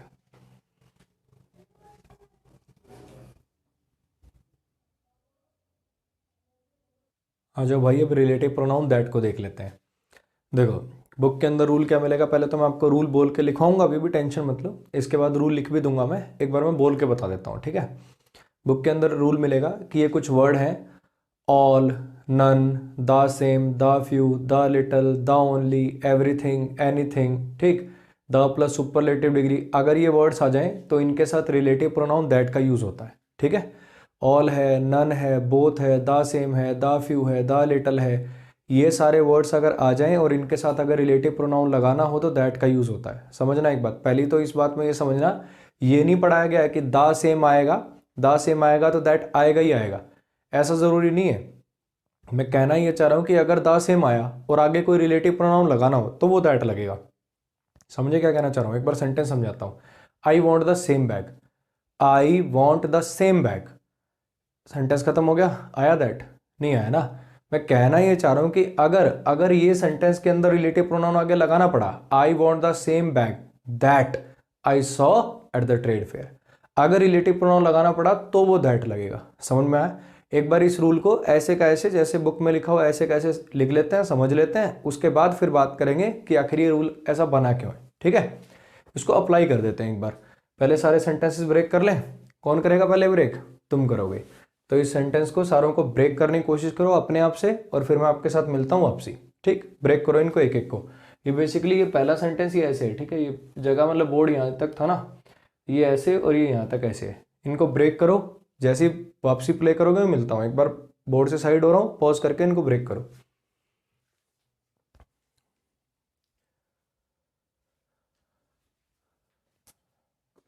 आ जाओ भाई। ठीक है, करें शुरू। पहले को देख लो। दे क्या हो गया आपका? सब्जेक्ट हो गया। स्टोल क्या है? वर्ब है। द क्या है? आर्टिकल है। लिटिल क्या है? एडजेक्टिव है। मनी क्या है? नाउन है जो कि स्टोल वर्ब का ऑब्जेक्ट है। ठीक है, दे स्टोल द लिटिल मनी। अब यहाँ पे काफी बच्चों को दिक्कत ये हो सकती है, सर लिटिल तो अनकाउंटेबल के साथ आता है, ये मनी तो काउंटेबल है। पढ़ेंगे भाई, नाउन चैप्टर में पढ़ेंगे कि मनी अनकाउंटेबल होता है, मनी अनकाउंटेबल होता है। अब काफी बच्चों के बात अजीब लग रही होगी, है ना? थोड़ा सा हिंट यहीं दे देता हूँ, समझ लो। आप क्या गिनते हो जब आप किसी को पैसे देते हो? तो क्या गिनते हो? Rupee rupees, note notes, coin coins, dollar dollars. अरे हाँ के ना, ये जो चीजें इनका तो प्लूरल पॉसिबल है क्योंकि ये काउंटेबल है। मनी का मनीज होगा क्या? मनी का मनीज पॉसिबल है क्या? मनी का मनीज सिर्फ लॉ की लैंग्वेज में पॉसिबल है। जब आप डिक्शनरी में टाइप करेंगे, पहले काम टाइप करना मनी, बीच में आएगा यू अनकाउंटेबल, फिर टाइप करना मनीज, जो अपनी लॉन्गमैन डिक्शनरी आपको बताइए ना, उसके अंदर मनीज टाइप करना। जब मनीज टाइप करोगे तो उसके ब्रैकेट में ग्रीन कलर से लिखा है लॉ। केवल कोर्ट की ऑफिशियल लैंग्वेज में मनीज वर्ड का यूज हो सकता है, वरना मनीज वर्ड का यूज नहीं होगा। ये अनकाउंटेबल नाउन है। मनी का मतलब बेसिकली धन। अब ये धन काउंटेबल नहीं है। काउंटेबल क्या है? कॉइन्स काउंटेबल है, रुपीज काउंटेबल है, डॉलर्स काउंटेबल है, ये सब। समझ में आ क्या कहना चाह रहा हूं? तो पढ़ेंगे इसको डिटेल में, अभी के लिए जान लो कि मनी अनकाउंटेबल नाउन होता है। चलो जी आगे आ जाओ। ये विच क्या हो गया आपका? रिलेटिव प्रोनाउन हो गया। जैसे हु हुम ह्यूमन बीइंग के लिए आते हैं, ऐसे विच किसके लिए आता है? थिंग्स के लिए आता है। ठीक है, जैसे मान लो मैं कहूं he bought a bag, he bought a bag which was made of leather, he bought a bag which was made of leather, ऐसा कर लो। तो बेसिकली थिंग्स के लिए जब लगाना हो, थिंग्स को रेफर कराना हो, तो विच का यूज हो जाता है। इतनी बात क्लियर है? ही क्या हो गया? सब्जेक्ट नंबर 2 लिख दूं? ऊपर लिख रहे थे तो ऊपर ही लिख दें क्या? बाकी यहाँ जगह तो नीचे लिख देते हैं। सब्जेक्ट हो गया, ये हेल्पिंग वर्ब हो गया, ये मेन वर्ब हो गया, ये प्रीपोजिशन हो गया, ये पजेसिव एडजेक्टिव हो गया। ही had saved, he had saved for हुम, किसके लिए? फॉर व्हाट, किस चीज के लिए? For marriage. ये मैरिज क्या हो गया? बेसिकली इस प्रीपोजिशन का ऑब्जेक्ट हो गया। किसकी मैरिज भाई? डॉटर की मैरिज। नाउन है, केस पजेसिव है, काम एडजेक्टिव वाले हैं। डॉटर की मैरिज, किसकी डॉटर? हिज की डॉटर। ये हिज पोजीशन किस पे बना रहा है? इस डॉटर पे। समझ में आया? उन्होंने वो थोड़े मोटे जितने भी थे वो सारे पैसे चुरा लिए जो उसने जोड़ रखे थे अपनी डॉटर की मैरिज के लिए। 2 पोजीशन है, उसकी डॉटर की मैरिज। हिज ने पोजीशन बनाया डॉटर पे, और मैरिज, डॉटर ने पोजीशन बनाया मैरिज पे। अब ये हिज मैरिज के लिए मत लिख देना, वरना इस बंदे की खुद की शादी हो जाएगी। इसने खुद की शादी के लिए थोड़ी जोड़ रखे हैं, इसकी डॉटर की शादी के लिए जोड़ रखे हैं। डॉटर होगी तो शादी हो ही चुकी होगी ना। वैसे ऐसा कोई जरूरी नहीं है, लेकिन जनरली हो जाती है। ठीक है, तो हिज क्या हो गया? हिज डॉटर पे पोजीशन बनाने वाला पॉजेसिव एडजेक्टिव हो गया, और डॉटर ने इस पर पोजीशन बना लिया, नाउन है पॉजेसिव केस का। ठीक है, सेंटेंस का मीनिंग क्या है? इसका मीनिंग है उन्होंने वो थोड़े मोटे पैसे जितने भी थे वो सारे के सारे चुरा लिए जो उसने अपनी लड़की की शादी के लिए जोड़ रखे थे। ठीक है, अब नेक्स्ट वाले को भी ब्रेक कर लें, इसको लास्ट में करेंगे भाई, पहले इसको कर लेते हैं। सचिन क्या हो गया? सब्जेक्ट हो गया। इज क्या है? मेन वर्ब हो गया। बेस्ट क्या है? एडजेक्टिव हो गया। बैट्समैन क्या है? सब्जेक्ट कॉम्प्लीमेंट हो गया, पार्ट्स ऑफ स्पीच नाउन हो गया। हु क्या है? रिलेटिव प्रोनाउन है। हैज क्या है? हेल्पिंग वर्ब है। प्लेड क्या है? मेन वर्ब है। एवर क्या है? एडवर्ब हो गया। Sachin is the best batsman, Sachin subject है, इज मेन वर्ब है, बेस्ट एडजेक्टिव है, बैट्समैन सब्जेक्ट कॉम्प्लीमेंट का काम करे। पढ़ चुके ना बातें हम। वैसे तो एडजेक्टिव भी सब्जेक्ट कॉम्प्लीमेंट हो जाता है, लेकिन अगर एक नाउन और एडजेक्टिव साथ में आ रहे हो, एक एडजेक्टिव और नाउन साथ में आ रहे हो, तो उस केस में लिंकिंग वर्ब का कॉम्प्लीमेंट कौन बनेगा? ये सब्जेक्ट कॉम्प्लीमेंट कौन बनेगा? ये नाउन बनेगा। ठीक है। ऑन क्या है? प्रीपोजिशन है। ग्राउंड क्या है इस प्रीपोजिशन का? ऑब्जेक्ट है। और दिस इसको क्वालिफाई करने वाला डेमोन्स्ट्रेटिव एडजेक्टिव है। इतनी कहानी क्लियर है? अब समझ लो। Sachin is the best batsman who has ever played on this ground. Sachin best batsman है जो इस मैदान पे खेला है, मतलब जितने आज तक इस मैदान पे खेले ना उनमें से सबसे बेस्ट कौन है? सचिन है। ठीक है। नेक्स्ट पे आ जाओ। She is the same girl, यहाँ द रह गया यार, ठीक है, द लगाना पड़ेगा यहाँ पे।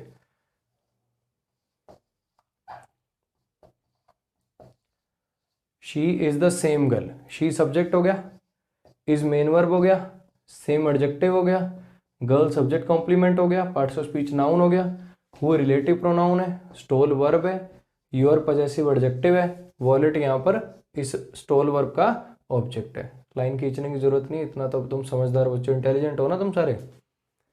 ठीक है। इस पे आ जाओ। मैन क्या हो गया? सब्जेक्ट हो गया, एंड कंजंक्शन है, ये डॉग भी सब्जेक्ट हो गया क्योंकि एंड कंजंक्शन से जुड़े हुए हैं दोनों के दोनों। अब ये हु क्या हो गया? रिलेटिव प्रोनाउन हो गया। अभी सब्जेक्ट को तो वर्ब मिली नहीं, अगर एक सब्जेक्ट को वर्ब नहीं मिलती है तो फिर कहाँ जाके मिलती है? सेंटेंस के एंड पे। ठीक है। वर क्या है? हेल्पिंग वर्ब है। क्रॉसिंग क्या है? मेन वर्ब है। Who were crossing, who relative pronoun है, काम करेगा सब्जेक्ट का, ठीक, साथ में इनको रेफर भी करेगा।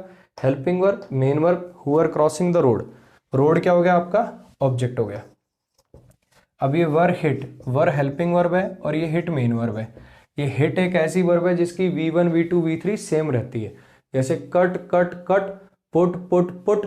अब सोचो, बताओ मुझे कौन सी फॉर्म है, पहली, दूसरी की तीसरी? इससे पहले हेल्पिंग वर्ब लगी हुई, हाँ के ना? ये तीसरी फॉर्म है, पैसिव में लिखा हुआ है।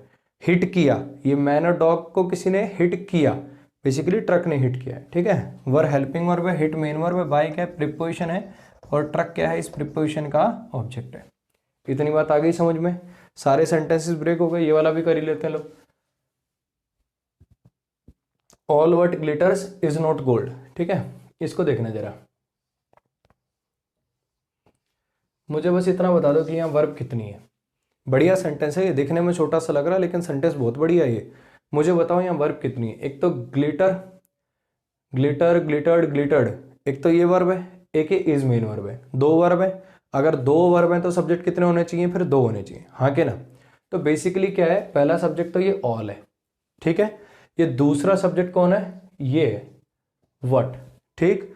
अब ये जो ग्लिटर वर्ब है ये किसके साथ जा रही है? ये इसके साथ जा रही है।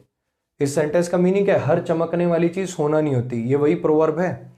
और ये ऑल के साथ कौन सी जाएगी? ये इज चली जाएगी। ये मेन वर्ब नंबर 1 हो गया, ठीक। ये गोल्ड क्या हो गया आपका? सब्जेक्ट कॉम्प्लीमेंट हो गया। ये नॉट जनरली एडवर्ब होता है, लेकिन अगर ये किसी नाउन के पहले लगा दिया जाए, नाउन के पहले लगा दिया जाए तो ये एडजेक्टिव का भी काम कर सकता है, ठीक। समझना जरा, एक चीज समझना, अगर linking verb I, linking verb आए, ध्यान से स्टार मार्क करके लिखना है इस बात को। अगर लिंकिंग वर्ब आए और उसके बाद नाउन दे रखा हो, लिंकिंग वर्ब आए तो उसके बाद देखो, ये चीज़ ना मैं क्लास के अंदर भी पढ़ाता हूँ और बच्चे कितने दिन तक दुखी रहते हैं पूछो मत, इसलिए मैं ये चीज़ अब पहले ही बोलने लग गया। समझना, मैं क्लास में पढ़ाता हूँ, लिंकिंग वर्ब आए, उसके बाद सब्जेक्ट कॉम्प्लीमेंट के काम में एक नाउन का यूज लिया जा रहा हो, उससे पहले नॉट लगा हो तो वो एडजेक्टिव हो जाता है। अब बच्चा क्या रट लेगा? लिंकिंग वर्ब के बाद नॉट एडजेक्टिव होता है, लिंकिंग वर्ब के बाद नॉट एडजेक्टिव होता है। ऐसा नहीं है मेरे भाई। अगर यहां पर लिंकिंग वर्ब के बाद कोई एडजेक्टिव आता, उससे पहले नॉट आता, he is not smart, he is not smart, तो स्मार्ट एडजेक्टिव है, तब क्या नॉट होता? तब तो नॉट एडवर्ब भी रहता। समझना, फिर से ध्यान से सुन लो, लिंकिंग वर्ब आए और सब्जेक्ट कॉम्प्लीमेंट के रूप में एक एडजेक्ट, सब्जेक्ट कॉम्प्लीमेंट के रूप में एक नाउन लिख रखा हो। फिर से सुनना, थोड़ा मैं खुद ही कंफ्यूज हो गया था। लिंकिंग वर्ब आए, लिंकिंग वर्ब के बाद में सब्जेक्ट कॉम्प्लीमेंट के रूप में एक नाउन आए, तब उससे पहले अगर नॉट लिखा हो तो इसे एडजेक्टिव कहना पड़ेगा और कोई चारा नहीं है। फिर से समझ लो, लिंकिंग वर्ब आए, सब्जेक्ट कॉम्प्लीमेंट के रूप में एक नाउन लिखा हो, तब अगर इससे पहले नॉट लिखा हो तो फिर हम इसे एडजेक्टिव कह देंगे। इतनी बात आ गई समझ में? बेसिकली क्या है, ये भी वर्ब है, ये भी वर्ब है, ये इस रिलेटिव प्रोनाउन के साथ लगने वाली वर्ब है, सब्जेक्ट है इस वर्ब का, और इस ऑल सब्जेक्ट की वर्ब ये है। शुरू में अगर वर्ब ना मिले तो फिर कहाँ मिलती है? लास्ट में। तो ऐसा है ये स्ट्रक्चर। सारे सेंटेंसेस ब्रेक हो गए। पहले मैं आपको इनके मीनिंग भी बता देता हूँ। They stole the little money which he had saved for his daughter's marriage. उन्होंने चुरा ली वो थोड़ा मोटा पैसा, जितना भी धन उसने इकट्ठा कर रखा था वो चुरा लिया उन्होंने, जो उसने अपनी बेटी की शादी के लिए जमा कर रखा था। All what glitters is not gold, हर चमकने वाली चीज सोना नहीं होती। सचिन बेस्ट बैट्समैन है जो इस पिच पर, इस ग्राउंड पर खेला है। ये वही लड़की है, she is the same girl, ये वही लड़की है जिसने तुम्हारा पर्स मारा था, जिसने तुम्हारा पर्स चुराया था। मैन एंड द डॉग, वो मैन एंड द डॉग जो रोड क्रॉस कर रहे थे, वो मैन एंड द डॉग जो रोड क्रॉस कर रहे थे, उन्हें हिट कर दिया एक ट्रक ने। उन्हें किसने हिट कर दिया? एक ट्रक ने। ठीक है, इतनी बात आ गई समझ में। अब मैं कहना चाह रहा हूं कि बुक के अंदर रूल आपको क्या मिलेगा, देखो the same, the few, the little, अगर ये वर्ड आ जाए किसी नाउन के साथ और आपको उसके लिए एक रिलेटिव प्रोनाउन लिखना हो, the same, the few, the little आ जाए किसी नाउन के साथ और आपको उसके लिए एक रिलेटिव प्रोनाउन लिखना हो, तो फिर वो एक ही रिलेटिव प्रोनाउन आ सकता है। वो कौन है? वो है दैट। यहां पे आपको दैट लगाना पड़ेगा। समझ में आई इतनी बात? ऐसे ही अगर ऑल को रेफर करने के लिए ऑल के साथ आपको एक रिलेटिव प्रोनाउन लिखना हो, ऑल के साथ आपको एक रिलेटिव प्रोनाउन लिखना हो, तो फिर वो आपको क्या लिखना पड़ेगा? दैट। कहानी इतनी क्लियर है? ऐसी Sachin is the best batsman, अगर आपको सुपरलेटिव डिग्री किसी नाउन के साथ लिखी हुई है, अगर किसी नाउन के साथ सुपरलेटिव डिग्री लिखी, सुपरलेटिव समझते हो ना यार?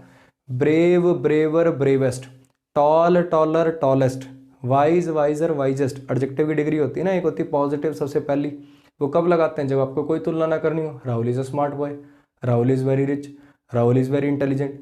अगर एक की तुलना दूसरे से करनी है, Rahul is smarter than Rajesh, तो स्मार्टर। एक की तुलना बाकी सबसे करनी है, Rahul is the smartest boy in his class, एक की तुलना सबसे करनी तो स्मार्टेस्ट लिखो।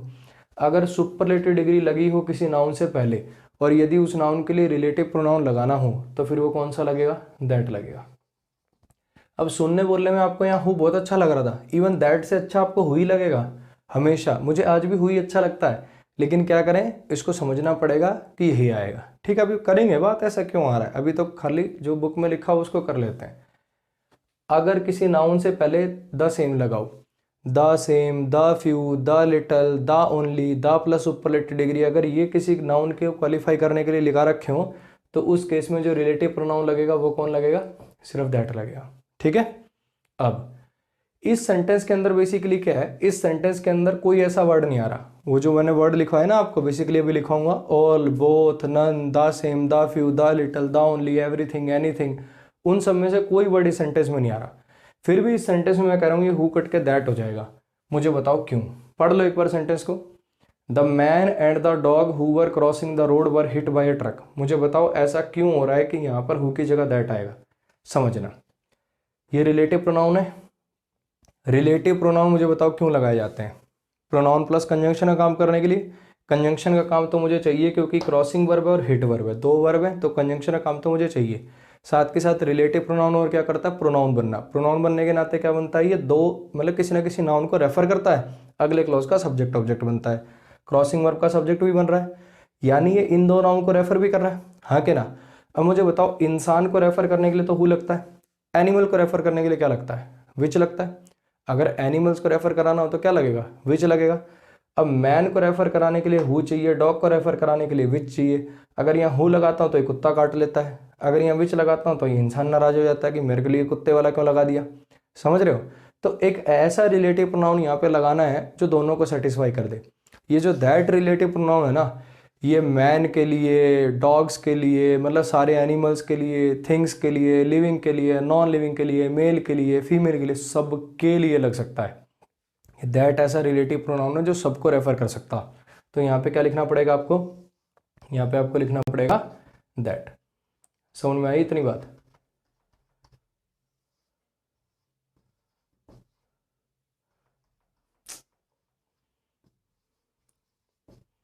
ठीक है, हु कट के क्या हो गया? दैट।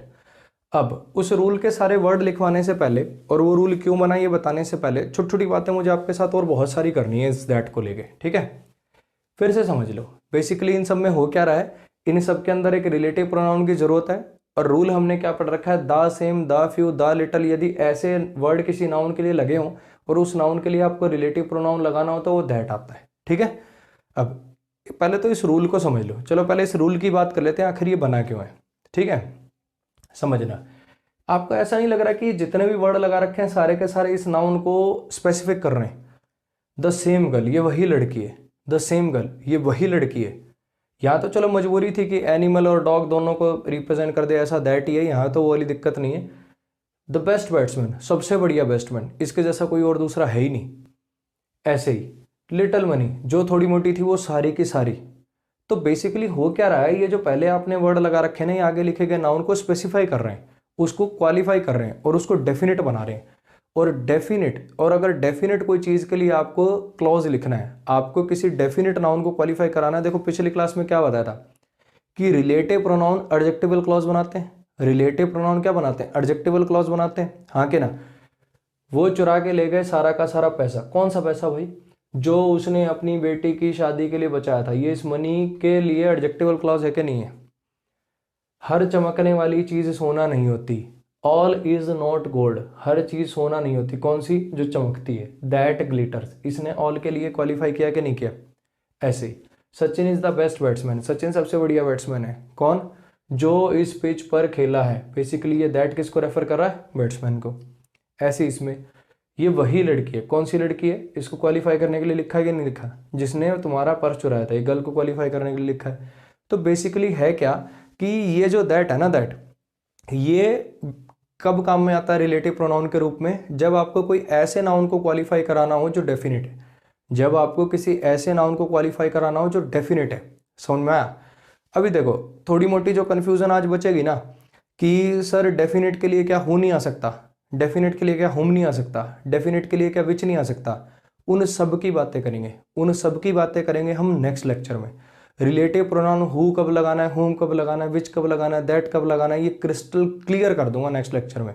अभी क्या है, एक लेक्चर के अंदर इतना कुछ नहीं पढ़ाया जा सकता। समझ रहे क्या कहना चाह रहा हूँ? अभी के लिए जितना बता रहा हूँ उस पर फोकस करो बस, वो आपको समझ में आना चाहिए। फिर से समझ लो कि ये पूरे के पूरे सब में क्या हो रहा है, सबके अंदर एक नाउन है और वो ऐसा नाउन है जिसके साथ एक डेफिनेट करने वाला वर्ड लगा हुआ है। The little, the same, the few, the only, all, none, ऐसा कोई वर्ड लगा हुआ है जो उसको डेफिनेट कर रहा है। डेफिनेट करने की वजह से इसके साथ जो क्लॉज आपको चाहिए ना, जो एडजेक्टिवल क्लॉज इसके साथ आपको चाहिए, वो एक ऐसा क्लॉज चाहिए जो डिफाइनिंग क्लॉज हो, जो किसी चीज़ को डिफाइन करता हो, जो किसी चीज़ को स्पेसिफिक बना देता हो। ऐसा क्लॉज किसकी मदद से बनाया जाता है? दैट की मदद से बनाया जाता है। इतनी कहानी क्लियर है? नेक्स्ट बात, इससे पहले हमने पढ़ा था, इससे पहले हमने क्या पढ़ा था? हु हुम, है ना। उसके अंदर देखो हु सब्जेक्टिव केस होता था और हुम ऑब्जेक्टिव केस होता था। स्पेलिंग से पता चल जाता था कि सब्जेक्टिव केस कहाँ लगा हुआ है और ऑब्जेक्टिव केस कहाँ लगा हुआ है। हु लगा हुआ है तो समझ जाना सब्जेक्टिव केस लगा हुआ है, हुम लगा हुआ तो समझ जाना कि ऑब्जेक्टिव केस लगा हुआ है। लेकिन दैट रिलेटिव प्रोनाउन का तो सब्जेक्टिव ऑब्जेक्टिव केस सेम होता है ना। तो मुझे बता दो कि किसमें देखो भिड़ते क्या बताया था, शुरू करते क्या बताया था कि रिलेटिव प्रोनाउन कंजंक्शन का काम करते हैं, प्लस में क्या काम करते हैं? प्रोनाउन का। प्रोनाउन होने के नाते क्या करते हैं? किसी नाउन या प्रोनाउन की जगह पर आते हैं और अगले क्लॉज में नाउन या प्रोनाउन वाले काम करते हैं। नाउन या प्रोनाउन वाले काम क्या होते हैं? या तो अगले क्लॉज में सब्जेक्ट बनना या ऑब्जेक्ट बनना, दोनों में से एक काम तो करेगा ना। फिर से समझ लो, रिलेटिव प्रोनाउन क्या करता है? प्रोनाउन प्लस कंजंक्शन का काम करता है। कंजंक्शन होने के नाते तो अपना क्या फर्ज अदा करता है? दो क्लॉज को ज्वाइन करना। प्रोनाउन होने के नाते ये अपना क्या फर्ज अदा करता है? किसी नाउन या प्रोनाउन की जगह पे आना। एक प्रोनाउन दूसरे प्रोनाउन की जगह पे भी आ जाता है, एक प्रोनाउन दूसरे प्रोनाउन के भी जगह पे आ जाता है। देखो ऑल प्रोनाउन था, इसकी जगह पे आया दैट। एक नाउन या प्रोनाउन की जगह पे आ जाता है और अगले क्लॉज में वो नाउन या प्रोनाउन वाले काम करता है। किसी नाउन या प्रोनाउन की जगह पे आएगा तो काम भी तो वही करेगा ना भाई, यानी अगले क्लॉज में सब्जेक्ट या फिर ऑब्जेक्ट बनने का काम करता है। अब सारे सेंटेंसेस को देख लो और एक बार तुम खुद से ट्राई करके मुझे बता दो कि किस क्लॉज में तो ये दैट सब्जेक्ट है और किस क्लॉज में ये दैट ऑब्जेक्ट है। इतना मुझे देख के बताओ एक बार जल्दी सी।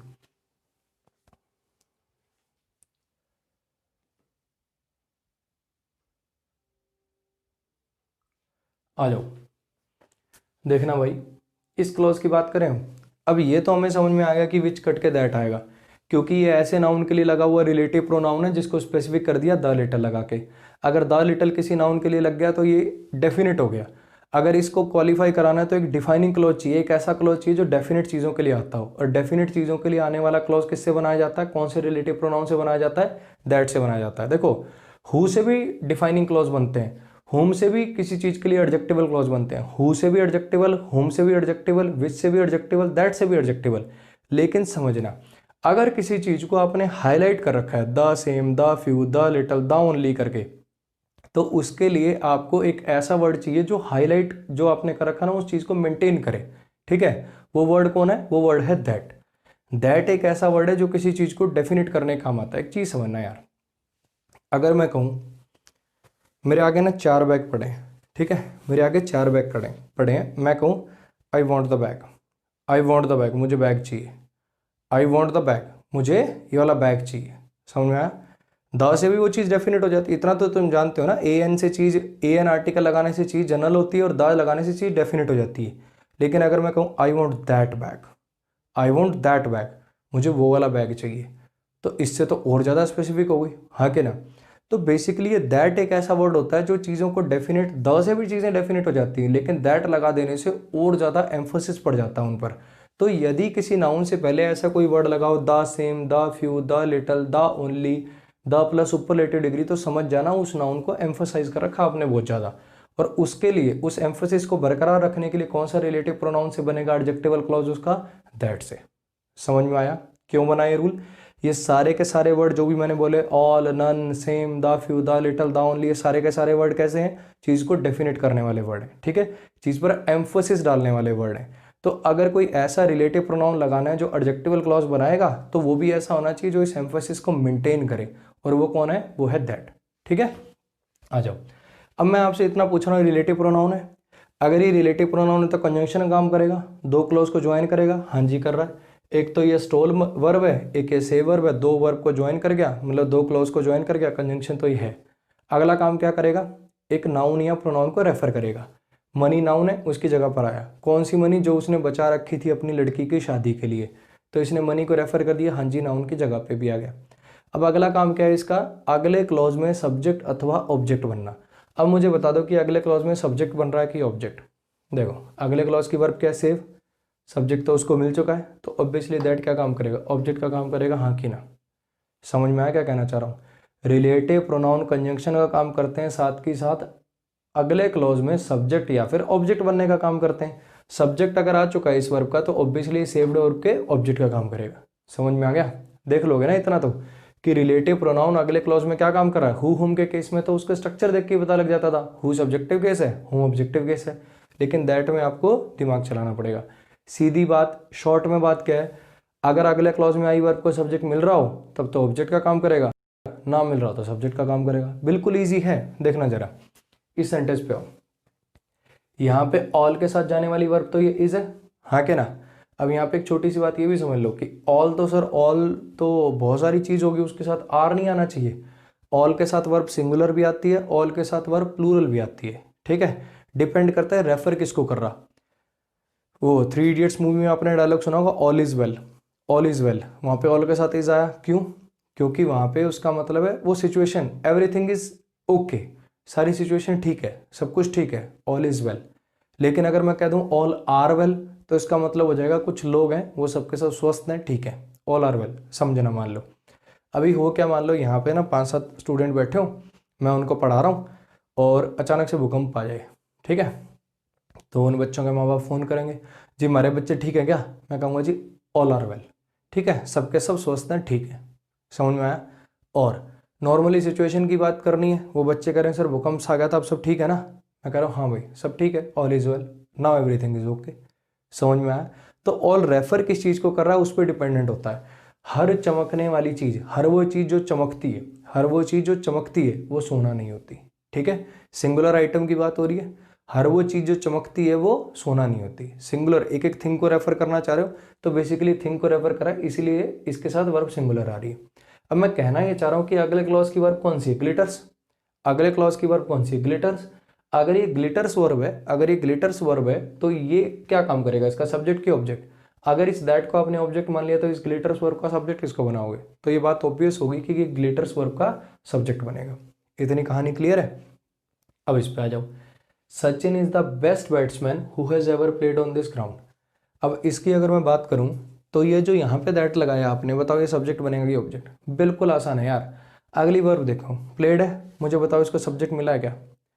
अगर मैंने दैट को ऑब्जेक्ट मान लिया तो इसको तो सब्जेक्ट ही नहीं मिलेगा, और कोई वर्ब हो सकती है बिना सब्जेक्ट के, तो इसका मतलब ये सब्जेक्ट है। समझ में आ गई इतनी बात? Next, she is the same girl, she is the same girl that stole your wallet. Stole verb को सब्जेक्ट मिला, अगर मैंने इस दैट को ऑब्जेक्ट कह दिया तो स्टोल वर्ब का सब्जेक्ट कौन बनेगा, इसलिए दैट यहाँ पर क्या काम कर रहा है, सब्जेक्ट का काम कर रहा है। ठीक है, ये वाली बात आपको लास्ट में लिखनी है, मैं एक बार रिवाइज करा दूंगा सारा, फिर बताऊंगा क्या क्या लिखना है आपको। The man and the dog, वो मैन एंड द डॉग जो क्रॉस कर रहे थे रोड को, उन्हें एक ट्रक ने हिट कर दिया। अब इस क्रॉस वर्ब का सब्जेक्ट कौन बनेगा, अगर इस दैट को ऑब्जेक्ट कह दिया तो इस वर्ब को सब्जेक्ट मिलेगा क्या, नहीं मिलेगा, तो ये दैट क्या कर रहा है, यहाँ पे सब्जेक्ट का काम कर रहा है। ये वाली बात हो गई। एक छोटा सा पॉइंट और, सर आपने पढ़ाया था कि दिस और दैट सिंगुलर के लिए लगता है और दीज और दोज प्लूरल के लिए लगता है ना। यहाँ पे ये दैट कितने लोगों को रेफर कर गया, देखो मैन और डॉग दोनों को, हाँ कि ना। देखो इसके साथ वर्ब भी प्लूरल आ रही है, तो दैट रेफर कितनों कर गया, दैट तो यहाँ प्लूरल हो गया, हाँ कि ना। भाई वो दिस दैट सिंगुलर के लिए आता है, दीज दोज प्लूरल के लिए आता है, वो कब, जब आपको डेमोन्स्ट्रेटिव प्रोनाउन की तरह से यूज लेना हो। ये अगर दैट रिलेटिव प्रोनाउन हो गया ना, तो इस सिंगुलर को, प्लूरल को, मेल को, फीमेल को, लिविंग को, नॉन लिविंग को, एनिमल्स को, सबको रेफर कर देता है ये। समझ में आया। दैट जब रिलेटिव प्रोनाउन हो तो इसके साथ सिंगुलर प्लूरल दोनों वर्ब आ सकती हैं। यहाँ बैट्समैन सिंगुलर को रेफर कराना था, वर्ब सिंगुलर। यहाँ पे मनी अनकाउंटेबल को रेफर कराना था, इसमें तो चलो हेड हो गया तो पता ही नहीं चला। यहाँ पे ग्लिटर्स वर्ब सिंगुलर आ रही है, ठीक है। तो दैट के साथ वर्ब सिंगुलर भी आ सकती है, प्लूरल भी आ सकती है, जब ये रिलेटिव प्रोनाउन हो। अब एक काम करता हूँ, सारा सम अप कर देता हूँ, ठीक है। सबसे पहले बढ़ते की बात क्या बताइए आपको, सबसे पहले आपको बात बताई कि अगर कुछ ऐसे वर्ड आ रहे हो जो नाउन को हाईलाइट कर रहे हो, जैसे ऑल, ऑल हो गया, बोथ हो गया, the same, the few, the little, the only, everything, anything, the plus superlative degree, ये सारे ऐसे वर्ड हैं जो नाउन के लिए एडजेक्टिव की तरह से काम कर जाते हैं और साथ के साथ उस पर एम्फोसिस डाल देते हैं। द बेस्ट, उससे बढ़िया तो कोई है नहीं। The little, the few, the only, the same, बिल्कुल वही। ये सारे वर्ड ऐसे हैं जो नाउन के साथ लगकर उस पर एम्फोसिस डाल देते हैं, ठीक है। अगर किसी ऐसा नाउन को रेफर करा रहा हूँ, किसी ऐसे नाउन के लिए आगे एडजेक्टिवल क्लॉज लिख रहा हूँ, ये मनी है, इससे पहले द लेटर लग गया। अगर किसी ऐसे नाउन के लिए आगे एडजेक्टिवल क्लॉज लिखना हो जिससे पहले ऐसे एम्फसाइज करने वाले शब्द आ रहे हैं, तो फिर उनके लिए रिलेटिव प्रोनाउन भी ऐसा लगाना पड़ेगा जो इस एम्फसिस को मेंटेन रखे। और ऐसा काम किसको दिया गया, ऐसा काम दिया गया दैट को, एम्फसिस मेंटेन करने का। समझ में आ गई इतनी बात। अगली बात आपको क्या बताई, ये हु कट के दैट, हु हुम कट के विच कट के दैट होने वाला, तो फंडा अपने को समझ में आ गया। अब पता नहीं इतना पढ़ाने के बाद भी ना बच्चे मुझसे कह देते हैं सर हु लगा दें तो गलत हो जाता है क्या। हाँ भाई गलत हो जाता है, इसलिए तो पढ़ा रहा हूँ कि ये एक ऐसा नाउन है बैट्समैन जिसको आपने हाईलाइट कर दिया द बेस्ट लगा के, है ना, द बेस्ट लगा के हाईलाइट कर दिया, इसलिए यहाँ पर एक ऐसा रिलेटिव प्रोनाउन चाहिए जो इस एम्फेसिस को मेंटेन रखे, वो दैट है। अगर ये गलत नहीं होता तो मैं पढ़ाता क्यों। देखो अगर बोलने सुनने से ही सारे एरर निकल जाते तो आपको मेरे पास आने की जरूरत नहीं पड़ती, आप अपने आप बोल सुन के देख लेते, जो गलत लगता वो सही हो जाता, बात ही खत्म हो जाती। तो समझना मेरे भाई, पहली बात तो ये बताई। अगली बात कि ये दैट रिलेटिव प्रोनाउन है, ये अगले क्लॉज में सब्जेक्ट या फिर ऑब्जेक्ट का काम करेगा। तो जैसे हु हुम सब्जेक्ट ऑब्जेक्ट के काम करते हैं, जब तो हु सब्जेक्टिव केस होता है, हुम ऑब्जेक्टिव केस होता है। तो दैट के केस में मुझे कैसे पता चलेगा कि कभी ये सब्जेक्टिव केस है और कभी ऑब्जेक्टिव केस है, बिल्कुल आसान। अगली वर्ब को देखो, अगर उसे सब्जेक्ट पहले से मिल चुका है तो ऑब्वियसली दैट ऑब्जेक्ट है, अगर उसे सब्जेक्ट नहीं मिला है तो फिर ये दैट सब्जेक्ट है, अगर उसको सब्जेक्ट नहीं मिला है तो ये दैट सब्जेक्ट है, अगर उसको सब्जेक्ट नहीं मिला है तो फिर ये दैट सब्जेक्ट है। लास्ट बात आपको क्या बताई कि दैट सिंगुलर के लिए, दिस दैट सिंगुलर के लिए, दिस प्लूरल के लिए कब आते हैं, जब वो डेमोन्स्ट्रेटिव प्रोनाउन हो। समझ में आया। अब अगर ये रिलेटिव प्रोनाउन हो तो ये किसी को भी रेफर कर सकता है। बेसिकली रिलेटिव प्रोनाउन रेफर कर रहा है किसको, मैन एंड द डॉग को, प्लूरल को रेफर कर रहा है, इसलिए तो आगे वर्ब प्लूरल आ रही है। समझ में आया क्या कहना चाह रहा हूँ। तो बेसिकली ये दैट क्या है, जब ये रिलेटिव प्रोनाउन होता है तो ये लिविंग को, नॉन लिविंग को, मेल को, फीमेल को, सिंगुलर को, प्लूरल को, सबको रेफर करने का काम आ सकता है, ठीक है। अब आप इसको अच्छे से नोट कर लो, जो नहीं समझ में आया फिर से रिवाइंड करके देख लो, और फिर मैं इसका जो वर्ड्स हैं जो बुक्स के अंदर आपको लिखे हुए मिलेंगे वो लिखवा देता हूँ। क्यों बना ये रूल, सिंपली बात इतनी है, अगर किसी नाउन के साथ कोई एम्फसिस करने वाला एडजेक्टिव लगा रखा है, अगर किसी नाउन के साथ कोई एम्फसिस डालने वाला एडजेक्टिव लगा रखा है, तो रिलेटिव प्रोनाउन भी ऐसा होना चाहिए जो उस एम्फसिस को मेंटेन रखे, और ऐसा रिलेटिव प्रोनाउन कौन है, वो है दैट। इतनी कहानी क्लियर है, तो आप इसको नोट कर लो अच्छे से, फिर मैं वो वर्ड्स आपको लिखवा देता हूँ, ठीक है। इसको नोट कर लो भाई बढ़िया से। अब ये वर्ड्स देख लो जिनके साथ ये रिलेटिव प्रोनाउन आपको दैट लगाना है। All, none, both, everything, anything, no, the same, the few, the little, the only, the plus superlative degree. Superlative degree of adjective basically, ठीक है। सुपरलेटिव डिग्री समझते हैं ना यार, अभी बताया ना, tall, taller, tallest, wisest, bravest, nicest, youngest, ऐसे, ठीक है। बेसिकली क्या है, ये सारे के सारे वर्ड ऐसे हैं जो किसी नाउन के साथ लगते हैं ना तो उसको हाईलाइट कर रहे हैं, ठीक है। सारा का सारा, कुछ भी नहीं, बिल्कुल वही, जो थोड़ा मोटा था वो सारा का सारा, ये पूरी की पूरी क्वांटिटी को रेफर करके उसको बेसिकली हाईलाइट कर रहे हैं। तो अगर इसके लिए कोई रिलेटिव प्रोनाउन लगाना पड़ जाए तो वो कौन लगेगा, दैट लगेगा, ठीक है। समझना, फिर बता रहा हूँ, रूल ये नहीं है कि अगर बोथ आया तो दैट आएगा ही आएगा। समझे क्या कहना चाह रहा हूँ। Both of them were present at the party, both of them were present at the party, आया दैट, नहीं आया ना। बात ये है कि यदि ये वर्ड आए किसी नाउन को रख, मतलब नाउन को रेफर करने के लिए, और उस नाउन के लिए आपको रिलेटिव प्रोनाउन लगाना पड़ा, तो समझना तब आपको क्या लगाना है, तब आपको रिलेटिव प्रोनाउन दैट लगाना। बात ये पढ़ाई आपको, इतनी बात याद रह जाएगी कि ये सारे के सारे वर्ड हैं, ये किसी चीज़ को हाईलाइट करने के काम आते हैं। और यदि कोई नाउन ऐसा हो जिनके साथ ये लगकर वो ऑलरेडी हाईलाइट हो चुका है, तो हमें रिलेटिव प्रोनाउन एक ऐसा चाहिए जो बेसिकली क्या करता हो, जो हाईलाइट को, जो आपने एम्फसिस डाल रखा है उसको मेंटेन रखता हो, और वो कौन है, दैट है। दैट एक ऐसा रिलेटिव प्रोनाउन है जो singular, plural, male, female, living, non living सबके लिए आ सकता है, ठीक है। अब नेक्स्ट क्लास में मैं आपको क्या पढ़ाऊंगा, देखो मैं यहाँ पे ना एक विच का सेंटेंस और लिख देता हूँ। बेसिकली है क्या, हमने क्या पढ़ा है अभी तक, ये जो हु हुम होते हैं ये सब्जेक्टिव केस है, ऑब्जेक्टिव केस है, लेकिन ये दोनों के दोनों आते हैं किसके लिए, ये आते हैं ह्यूमन बींग्स के लिए, ठीक है। एक होता है विच, ये विच किसके लिए आता है, ये आता है एनिमल्स के लिए, या फिर किसके लिए आता है, थिंग्स के लिए, ठीक है। अब एक वर्ड है दैट, ये दैट किसके लिए आता है, इन सब के लिए, बेसिकली इसके लिए भी और इनके लिए भी। तो सर मुझे कैसे पता चलेगा कि कब हु लगाऊं, कब दैट लगाऊं, कब विच लगाऊं, कब दैट लगाऊं। एनिमल के लिए तो विच भी आ सकता है और एनिमल के लिए दैट भी आ सकता है, थिंग्स के लिए विच भी आ सकता है, थिंग के लिए दैट भी आ सकता है, ह्यूमन बीइंग के लिए हु हुम भी आ सकते हैं, ह्यूमन बीइंग के लिए दैट भी आ सकता है। तो सर मैं कैसे जान पाऊंगा कि कब दैट को प्रेफरेंस दूं और कब इसको प्रेफरेंस दूं। समझ में आया मेरा सवाल क्या कहना चाह रहा हूँ। अगले लेक्चर के अंदर अपन इसी कॉन्सेप्ट पे काम करेंगे, इसी चीज में क्लैरिटी लेकर आएंगे कि कब इसको प्रेफर करना है, कब इसको, ठीक है। और रिलेटिव प्रोनाउन को अपना थोड़ा सा और आगे बढ़ाएंगे, ठीक है। अभी इसको आप नोट कर लो, मिलते हैं अपन अगले लेक्चर में। इस लेक्चर के लिए इतना ही, थैंक यू सो मच।